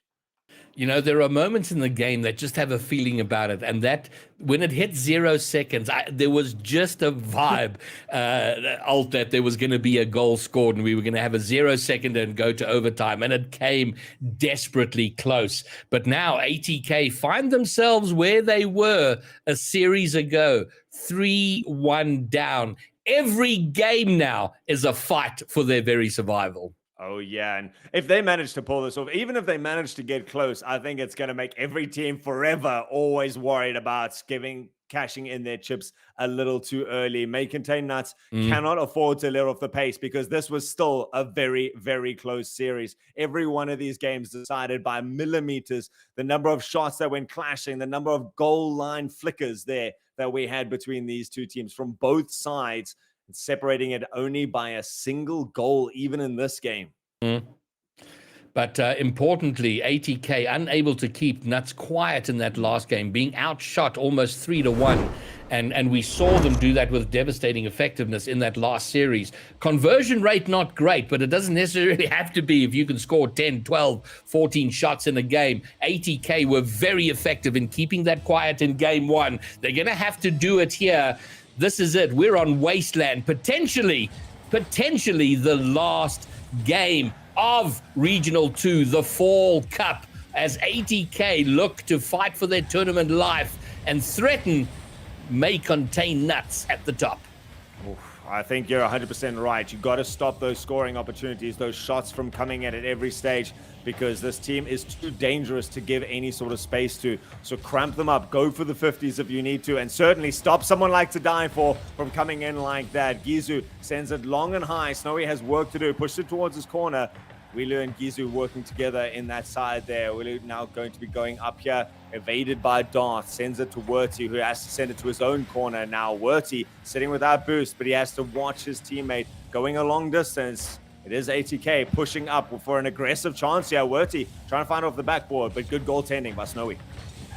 Oh, and Snowy does well to get it past two. Now it's a 1v1. Darth to Die For. But man, did Wurty do well to see what was developing and to get the touch away. He was 1v2 for a moment. Wow, that's an amazing touch in the corner. Darth is going to have another crack at it. What a play! A flick, a shot. He gets it in. MCN in front.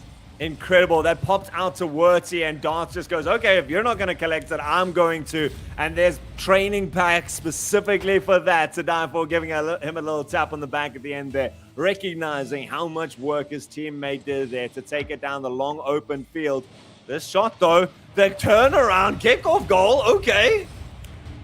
And you know what, ATK, we saw this from them against Orlando Pirates. they just will not lay down and go away, even though they've been told repeatedly, they are still in it. The cheap response, and man, that is frustrating to any team to work that hard to score and then give it away on the kickoff. But they do, and they're going to have an opportunity to go in front, but Darth will get the touch away. Good awareness from Darth. You know, this is a trick that Gizo's been doing so often here. He takes it up, he goes onto that roof, he gets a nice little flick onto the backboard, and there's always someone waiting. And there was definitely the intention there from ATK. Now setting up one more ATK. Wilu doesn't manage to get past the defenders. Now it's Gizu's time to show off his dribbling tactics. Gets it past one, gets a 50 towards the center. It's Dyneful without a lot of boost, sends himself into the corner. The 50 towards the center. This could be up. Snowy pops it out wide. Gizu with the shot, sends it high. Dart still getting credited for a save. And ATK now trying to put on some pressure. They've worked hard to bring it back to a level, and they've got so much work to do. They would love to pick up the goal now. It's been a very good passage of play for them. Nice build up of pressure, but if they don't score from it, it might just wear them down a little bit. You know, you sort of feel you deserve a goal, and if they concede here, it might just send them into challenge their mental quite severely. But they still do have an opportunity. They're still keeping it there. They're still making May Contain Nuts struggle to get the ball out, and now Wilu's going to have a shot, but he puts it wide. Oh, still, every time this ATK side gets up towards these goals, every time they get close to those corners, I wonder and I hold my breath, because they can pull off some amazing stuff. This one going to be long. Gizo's chasing it, trying to get an extra touch. Doesn't manage to get it past to Dyneful. Still around this blue net, though. Wilu and Gizo waiting on that side of the net. Have to cut out Darth, though, who's been spectacular on the walls. Gets bumped away from it, so will lose control for now. But he's got teammates chasing up with him. And they have kept Nuts quiet in terms of scoring. Only 2 shots from them. And that did very well for them in game 1, keeping them quiet on the attacking front. And for the last, it feels like at least 2 minutes where it has been ATK over in the Nuts side constantly, not letting it go and continuing. Oh, look at that. And finally it squeezes in. What a touch from Werty. Finally, that extended period of pressure pays off. The pass forward through the work of a 50, but my word, the placement there, Alt, for Werty. Beautiful. He reads that at the last moment. There was no space left, no angles left to calculate besides that one, and he still manages to get it. And that's what ATK was doing time and time again, was they were pushing that backboard. You can see their game plan. Gizo now going in with that bit of physical play, the pass backwards now. Wilu are going to have to be the one now to try to get it towards the center. And time again, this ATK side looks to take control of that, find a player in the center, and send it home. They've done it once. Now they've done it twice. They need to be able to do it one more time to clinch out the series, or at least hold on their defense. Oh, and that one nearly tested them. And again, it's been since the kickoff, since their second goal, it's been all ATK. A rare shot toward the net from MCN in this game. They've only had 3 shots. The net's open for the time being, but Darth will get there. And once again, struggling to get it out, but now a miss. Darth, it's 1v1 against Werty. Darth wins it, but his shot is off target, which means it won't count, and they still remain a goal behind. And now here come ATK once more. Well, ladies and gentlemen, I'm proving it once more. Time and time again, you cannot count out this ATK side. They've got 27 seconds left. And while this MCN lineup has proven to be testing their metal has held up right now. Werty sends it a decent way across the field. It's going to be a soft touch towards the center. Snowy's up. He's taking the shot, and he finds it. 14 seconds left. He beats past the last 2 defenders. Oh, and this is tough for ATK. 14 seconds from time, and they lost the last overtime we had in a very, very close game. And this game has been close, but ATK, you feel, have been the better of the 2 teams here. They've had the better of the action, certainly the lion's share of pressure play and territorial advantage, yet they find themselves still 2-2, 2 seconds from the end. Are we going to see an overtime? We may. One last effort. The pass to Gizal, the intercept from To Die For, and we will have a second overtime in Game 5. Man, ATK took 3 overtimes there with Orlando Pirates to eventually clinch it out at the end. They probably are going to be happy that they've got at least this far. They cannot let it go right now. They still don't have any lives left. And so this sort of pressure play, the work that they've put in to get this far, has got to pay off for them right now. They start to build up their attack. Wheeler getting it towards the center. Werty going to get a nice touch, but soft. No one able to chase this up. The 50 denied out by Darth. He's picked up some boost. He's been able to take the shot. Werty at the last second keeps this ATK side alive. Well, so far this overtime, living up to the last. Oh, there's been a team bump. Oh, this might still go in. Oh, they've missed. They get it in. Guess who will get it? ATK once more refused to die. To die for pushing that towards the goal there. I thought that was it. And the chaos ensues. Who else but ATK can pull it out there at the end? They managed to pick up that second game onto their board and one step closer to getting this sweep happening right now. Somehow at the end of it, between this, what only recorded as 9 shots, and this time beating out May Contain Nuts shots tally, it was pressure from ATK, and they still only managed to get there by millimeters. Well, at the very least, Alt, we've got our 6 games. If MCN go on to win here in the next game, we will get the 4-2 we thought that ATK might get to at the very, very least. But you have a feeling this Champions Field just feels like it feels like we might be going there. It would only be fitting, right? At this stage, ATK's worked too hard to not at least get to see and at least smell that trophy that's waiting for them right now. A team that's shown that they can keep that composure for as long as they need to be able to pull it off. But man, they are having to fight hard, really, every step of the way. And what an amazing scene this is proving out to be in our second fall split. And it's just, and it's great news for the scene, just in terms of the general gameplay, the competitiveness. Whatever happens here, what a showing we have seen from ATK. They're not done. I think there's every possibility they go ahead and they take it down on Neo Tokyo to push us into Champions Field. But if they don't, if they do fall here, my word, they are a team. Suddenly we're like, okay, well, now yet another team we have to keep an eye on. Man, do we have a top 4, top 6 at this stage? Who even knows anymore? I mean, these 4 teams at least have proven their worth to be able to come through, and ATK showing that they want that tickets to the international. I mean, they've put in an incredible performance so far. Going to be happy that they're going to get a lot of points out of this. And obviously the little bit of cash in their back pocket going to be nice. But a team that's finding their form time and time again and proving that the resilience is there. You can see why they've got so many fans. Absolutely. And it was, they won the fan vote around 60-40. The fans believed that ATK are going to take it down here, but let's not get ahead of ourselves. They have a formidable team to get past. A team who has been here before. They know how to win when it counts, and Darth will get them underway. 40 seconds in, rotating back, turns around, seeing an opportunity. Werty left for dead, backwards to the ball.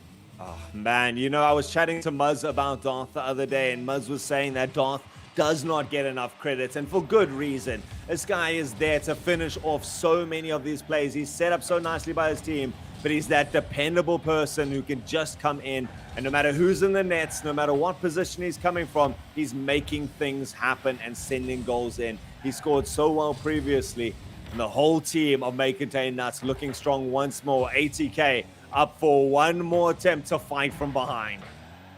Yeah, well, certainly not counting them out. May Contain Nuts outstanding at holding on to a lead, but ATK outstanding at refusing to go down. And there they had a massive overlap there. May Contain Nuts had numbers advantage. They've invested a lot into it, and it's up to die for to kill it into the corner. Still, Werty was looking for that bloodshed the whole way through. It's going to at least relieve some pressure on the midfield. It gives Wheeler a little bit of space there. Cut off by Darth, though. Always ready to go in for the aggressive. Doesn't have the boost to follow it up anymore, though. And now Gaizu trying to get the 50 to die for. Has the mechanical skills. Wheeler's going backwards. He makes a good save, though. My word, Wheelu. I mean, what a team these guys have been. I mean, it's a triple nation roster.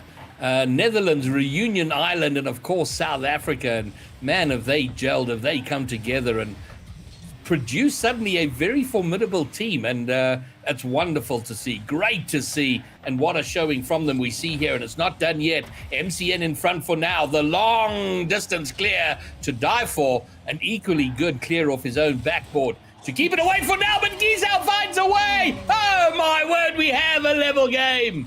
It starts with that long clear. It finds Wilu. There was a double commit into diving for that backboard read. Gezo manages to pull out of it nice and early, recollects himself, and comes from that off angle. The ricochet being passed across the field. They're set up. ATK so good off that backboard time and time again, and they prove to be potent. Will not die, this ATK side. They pulled it back to a level game. I don't know how many more goals each of these teams is going to put in, but it seems like every one of them could be make or break. And you know what? Every moment in this game now, going forward from this point forward, are important moments. You know, with ATK, you know, MCN can finish this off. If they can score 2 goals, they can take it down right here, be regional champions for the second time in a row. But ATK, if they can get a goal ahead, hold on, they push it to Champions Field, and Champions Field becomes its own form of chaos because, yeah, you've got experience, and certainly MCN are going to have more experience in that final sort of situation. But with the way ATK are playing, there's been a mistake, but Wilu will tidy up. Tense and nervy moments as we count down. The next goal becomes exceptionally important. Man, and look how slowly this ATK side is playing. They didn't have a lot of boost there to work with in the back line. And there it comes. Willow somehow manages to get off the save one more time. Still, MCN into the attack has been pushing on their advantage for so long. This one's going up high. This is dangerous. It comes down. It clashes. Snowy makes no mistake. And there have been so many clutch saves, so many touches off the goal line to keep balls out. And we saw one just moments before that goal is scored. But this time, Snowy, with the famous African bouncer, gets it over and in and takes a 1-goal lead, but not a certain 1-goal lead. You know, it doesn't feel like a comfortable 1-goal lead by any means.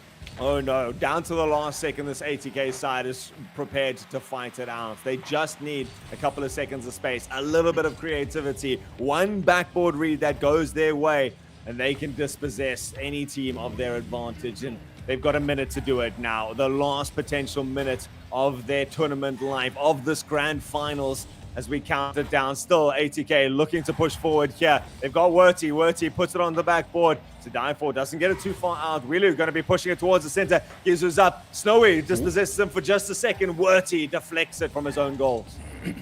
Yo, that would have been a savage counter goal there and sort of pinching in, but Werty does get there, and now 30 seconds to go. ATK not done yet. Werty! His shot is going to be saved.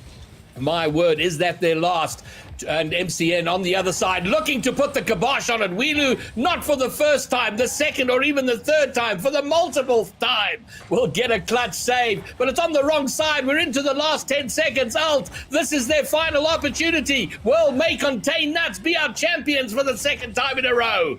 It got denied previously from this final second shot here. It's going down the wrong way to die for. Gonna look to put it in, and he does at the end of it, just to add insult to injury. ATK fighting it out, looking for time after time in the back of the net. They had so many good attempts, but it will be May Contain Nuts being crowned for the second time in a row your RLCS SSA champions.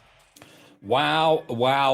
Another outstanding performance from them, but they were made to work. This wasn't the 4-0 takedown that we saw in Regional 1. This was fighting tooth and nail. And it is ATK. They take 2 off May Contain Nuts in the playoffs. A magnificent performance, and they have really made their claim. They've put a stake in the ground for their place, their role in the SSA scene. And man, I hope that they are very proud of what they've done here this weekend. Yes, 100%. You know, considering last weekend they didn't manage to make it past the quarterfinals, they are going to be ecstatic, I'm sure. And you know, the sad thing is they were so close to doing it as well. They came in here, 1 goal difference in a lot of these games. Even this last one was just down to the last couple of seconds. It could have turned around at any stage. A couple of missed touches from both teams opening up some incredible plays to create opportunities where there was nothing before. And yet we come down to this. A 4-2, still an incredible scoreline. Is Proxy, what a way. Welcome to Rocket League South Africa. Thank you. Thank you. I think the teams have given me quite a roller coaster welcome, but what a beautiful series it has been. ATK still in the end proving that they have so much more potential, that they are bringing such surprises as we go from regional to regional. And speaking of those regionals, last regional, we only had 4 maps to salivate over. This time, we were treated to 6 maps in our grand final. What a beautiful series between these two teams. And again, the scorelines that go to show how close these two teams were. And if maybe it was a different day, ATK would have been taking the W, but they still have another regional, hopefully, to bring it back. As we take a look at it, Greybeard, give me just the highlights from MCN there as we went through those series. Well, I think for me, the overall highlight is how competitive this was. MCN, everybody thought they would win that first regional, and they did. If we look at the final day, out of a potential between the 3 series, a potential 21 games, we only saw 12. We saw 13 on that last day. Today, we've seen 17. It's been far more competitive, and that is very good. We're seeing the gaps close. And yes, it may contain nuts. The super team, we expected them to win, but it is thrilling to see how hard they had to work and how hard ATK fought. Absolutely. I mean, we brought through just such a beautiful presence from both of these teams. We got to witness ATK bringing in that reverse sweep, and my oh my, what a series that one was. Altruism didn't think his voice would be able to actually last for the rest of the day. Thankfully, it came back because this was also just such a brilliantly close series. Not as close, but it really did showcase those differences. And I mean, Altruism, again, if we were taking a look at that, if we're breaking down ATK's performance there, I felt like, again, it was a coin toss, and then we could have been, again, having maybe another overtime. We saw that 0-second goal just narrowly missing the mark, and then we would have had a potential map number 7. Who knows? I don't know. How did you feel watching that series coming through from ATK? Man, it was so good to be able to see the way that ATK took those hammers and then still pick themselves back up. This is still a new team. I mean, they're 4 weeks old as this current roster. That is ridiculous, to the fact that they're taking on the super team, the team with the most experience out of any of these teams in terms of international exposure. An incredible performance from them, a wonderful sign for SSA Rocket League. And I think that, I mean, Werty said it earlier, this was a team against Orlando Pirates that were running at 50% kind of thing. It shows that they really can achieve so much more. And it opens up that points table so much, considering we only have 2 wildcard slots. I don't know if I'd put money on which 2 teams would be going through. Again, I think both you and I, Altruism, we need to stop with the predictions. We need to stop with the gambling. Clearly, both of us don't make very good decisions. But hey, at least there was a prediction that worked out for you today. MCN did, in fact, take that W. They came back. They brought in the statistics we were waiting for. But it was a close and contentious fight. Greybeard, again, when we talk about this, just the competition that we're seeing, we started at the beginning with Triple M mentioning how close and contentious the middle section of Rocket League is. You know, that we're talking about those middle slots really fighting one another, and then we bring a lot of questions in from that. But now we've moved that up. We've moved that threshold higher to second place, where now in second place, we're like, hold up, there's a little bit of contention here. There's an Orlando Pirates, there's an ATK. Reformed brought in a performance none of us were expecting. What does that mean for the region? It can only mean good things. At the start of the first regional, the question, we had so many questions. Who's going to take it? Is the super team going to be the super team? Will it be close between them and the second? Who's in 3, 4, and 5? We got some answers, but we continue to be informed by what we're seeing. We're not just going to be a 2-team region. There is going to be competition, and you know, it's a bit tough here. Here we're talking about may contain nuts, 2-time regional champions, but we're spending a lot of time talking about all the teams that lost. But I think for good reason, just because it is vital that the scene grows through expanding the competitiveness of what we're seeing. And what I loved more than anything out of ATK was their what seemed to be their mental approach to how they were, just their refusal. There were so many times when a lot of teams would just go, oh, well, we tried, guys, and then kind of ride it out because they'd been smacked down. But every time they just wanted to get back and be competitive and challenge. And that was glorious to see. Oh, it absolutely was. But of course, it doesn't stop just there. We have a fantastic interview lined up. It is, of course, Snowy. Moving on in to give us a little bit of an idea. Yeah, Snowy. Surprising to see you here. I mean, what are you doing here? Thank you so much for joining us for the interview. We have to start off with, how are you feeling? Elated? 2 regionals in a row. You must be absolutely thrilled. Yeah, I'm definitely happy. But not super satisfied, to be honest. This was kind of a rough regional for us, but I suppose having a rough regional and still winning is a good sign. Absolutely. I mean, Altruism, you got to hit us off here. What is the burning question you're waiting to ask here? Snowy, I don't think you guys have been tested this closely in a while, especially not as this MCN lineup. You know, last regional was a very cut and dry 4-0 sweep in the finals there. Now we're seeing not just Orlando Pirates there looking for your title, but also now teams like Reform, teams like ATK. What does that mean to you as, you know, the ambassadors of SSA? Are you excited to have other teams to really scrim against and fight this out where you can sharpen each other? Or are you a little bit worried now for your title? No, it's definitely a good thing, and it does excite me that there's more teams that are sort of getting to a higher level and pushing us more. But with that being said, I think today was more just about us against ourselves. We really had like an off day, and on top of that, ATK played quite well. You know, they did a stellar job in defense, and you know they proved that their mental fortitude is up there, because they were 3-1 down in the semis against a team that they were big underdogs against, and they came back and they won a game 7. While being down in a game 7. So yeah, they played well today, and it is good to see other teams getting better, but I still think that we have a long way to go as a team, and there's an extraordinary amount of potential that still needs to be exploited. Well, you say you had an off day, so what for you, what was off? Where did you feel it fell off that could have been so much better? It's kind of just like in all areas, really. It's just like a general off day, and myself particularly, I really didn't play well this weekend at all, really. Yeah, shout out to my teammates for doing such a good job and carrying me in a lot of these games. But yeah, we got a lot of work to do. Snowy, I have to find out, Greybeard. Is there anything else that you want to focus on that point? No. Over to you, Proxy. Double checking. When you're jumping into any sort of opponent, especially when it's a bigger opponent, maybe like back at regionals, back at worlds, who knows where you are. What's the focus for a team like you guys? Do you focus on their weaknesses, or do you focus on playing your own game and trying to utilize your own strengths and capitalizing on that, rather than playing to their style? Well, we are perfectionists, and we know that you need to do a bit of both. We know that we need to impose our game, we need to play our game, but at the same time, you need to exploit teams' tendencies, and that's what we do. That's what we work on. We look deeply into replays at specific teams. So there is a little bit of a game plan for each team that we play, each different team. But we are mainly focusing on trying to perfect our craft and our game plan. Very nice.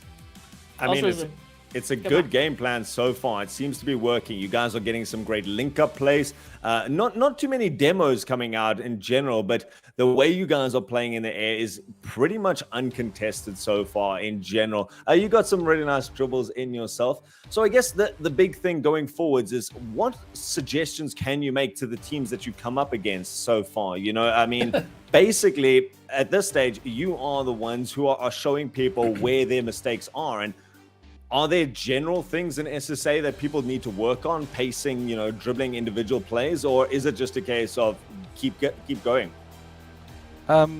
Yeah, there are some specific things that teams are not doing here, but it's tough to really point any of them out, because ultimately we are our own ecosystem in SSA. So all the teams play against each other. We play against other South African players, and the play style that generally develops and the mistakes that develop along with that playstyle are like very unique to us. So we can hear from professionals or look at RLCS games in other regions and see what they do better and compare the mistakes. But realistically, we're just trying to sort of build our level up within our own ecosystem of players and teams. So there are a few things, but it's just how it is. It's just part of the process.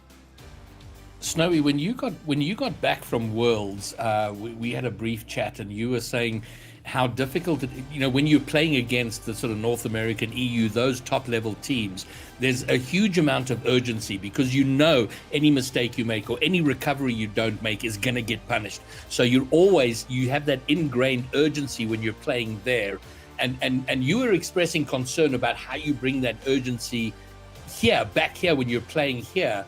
How has that been now that we're August, September, October, sort of 2-3 months out from Worlds? How are you finding bringing that urgency to you, or keeping that urgency in your game?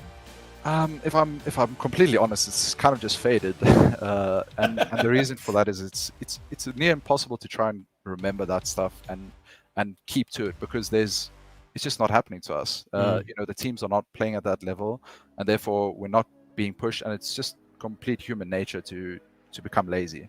So yes, I did experience that at Worlds, and I saw the kind of urgency that we need to play with and the things that we need to do to play at that level. But it's very, very difficult to keep up with that. While we're playing here, we're scrimming SA teams pretty much exclusively, and yeah, they don't push us. So we naturally forget those things, even though we know we should remember them. All right. Well, from me, big up, congratulations on your second regional. Thank you.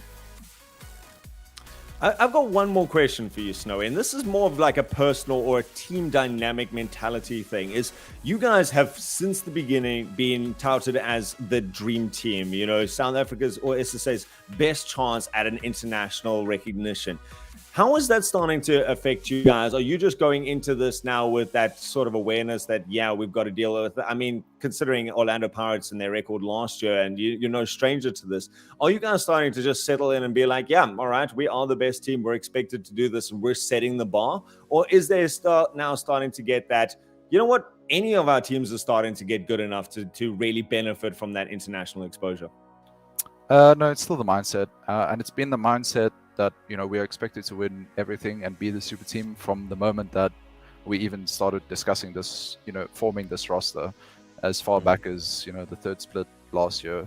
And yeah, I mean, it's just business as usual for us. That's just how it is. Altruism, anything to follow up with that one?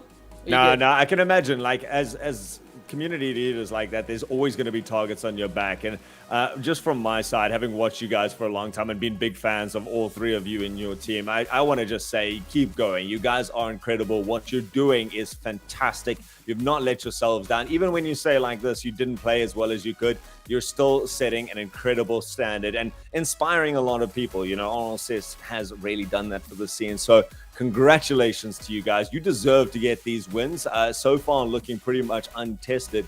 But whoever is getting out there on Twitter or any sort of thing like that, you guys just keep doing what you're doing, because we are proud as casters. I'm going to say this. I don't know about Twitch chat, but as casters, I think I can speak for us and say we are proud of the sort of level of Rocket League that you're taking SSA to. Thanks, Al. Well, thanks so much, Snowy, for joining us and giving us your final words. Absolutely congratulations, and we'll see you in the next regional. Yeah, cheers. See you then. Thanks, everyone. Well, we've got the words from a champion. We've got the ideas of these, what they're basically going to be bringing into the next season. That's just going to come down to that consistency. It's going to come down to that mentality. Greybeard, your overall thoughts for this regional. What a surprising one it has been. For me, the great thing is last season was all about, it was all new, it was all fresh, all the excitement of, like when you start a fresh relationship and everything's wonderful, everything's amazing. What I've loved at the start of this season, our second regional, which is in our fourth split, it's starting to feel usual now, and now we can talk about deeper things, long-term things, and seeing the growth and depth of the region. It continues to be magnificent, and I continue to be stunned and and so excited at how far we've come, but even more so with how much more we can still achieve. And Altruism, I need to ask for you, words of wisdom to the teams and players that maybe didn't get the results that they were looking for this weekend, moving into the Invitational. Any words that you would be giving to these teams? I kind of have to echo Greybeard's sentiments, is that RLCS seems to be here to stay for SSA, and the improvement that we have seen since 2 weeks ago, let alone last year. I mean, last year, from the beginning to the end of the season, every one of those teams came through and showed an incredible depth. I love the passion from this scene. I love the support from this scene, regardless of what you did this weekend, regardless of what you did next weekend, regardless of what you're setting your goals for next or 2 weekends' time. There is so much growth that we're seeing from our objective sides here. As someone who's not trying to put anyone down competitively, there is so much growth potentially here. We have seen ATK come through, and you can see the smiles on the faces of the players. The guys at the tops are supporting each other because they know how difficult this journey is. And considering the level that they're setting at just that top 4, it is going to be a hard road. But damn, it's worth it. And you guys got to keep pushing. Regardless of it, set yourself little goals, just little things. Doesn't have to be standings. Keep pushing for it because we can see the improvement, and it is inspiring to us. It's inspiring to your other players, and hell, it's a lot of fun to watch. Oh, absolutely. Just to echo that again, the work that these teams are bringing in, the constant improvement, the pressure that they're adding to the teams at the top. I mean, that's massive for the region, not just for themselves as a team, as individuals. That brings growth to the community, that brings growth to the region, and that's what we want to see. That's ultimately what we need to see for the region to get better and better. Again, all of this is, of course, brought to you by ACGL, the absolute legends in the background, bringing you such a fantastic stream and production, the smooth graphics, all of the transitions, handling all of the potential technical difficulties that may have arisen. They were absolutely legendary. And our admin team, who are making everything happen, making everything work as smoothly as it possibly can. Thank you to the team. We are so happy to be here and so grateful for the viewers as well. It has been absolutely stacked in chat. The casters have been absolutely stacked as well. So massive shout out to everyone over the weekend coming through in clutch. But that is going to bring us to the end of this fantastic weekend. I'm going to open up the floor. Greybeard, Altruism, anything else to add before we head off? Just in closing from me, and especially today, all the peeps that came, I'm assuming a lot of them came from EU to check us out. I see a lot of them stayed. I'm very gratified to have seen that, and I hope you'll fall in love with us and come back. But what a privilege to be a part of it, to the players, to everyone grinding the scene, and especially for this production, ACGL. Wow, it's been a pleasure having you on board, and can't wait to continue and just continue to grow and do more. Yeah, reverse blank Eddie in the background. You guys have had an incredible showing. It's been a pleasure. But Psionics, if you guys are watching this is where the hype is. This is where the passion is. This is SSA. Follow that hashtag on Twitter if you want, because I promise you, you will find people to play with. You will find people who love this scene. And man, the highlights from this weekend is going to be something that I'm going to go back and watch a couple of times. We are a scene that everyone here can be proud of. So from my side, I'm going to be leaving this with a smile, and I'm waiting for 2 weeks' time because I'm going to be here glued to my screen. Thank you so much to everyone for tuning in. Thank you to ACGL and our fantastic team. Thank you to the viewers for bringing the hype. And of course, lastly, thank you to the teams and the players for putting on such a fantastic show. That's going to be it from us. Get ready for the next weekend of regionals because it is going to be stacked and spicy. We'll see you guys next time.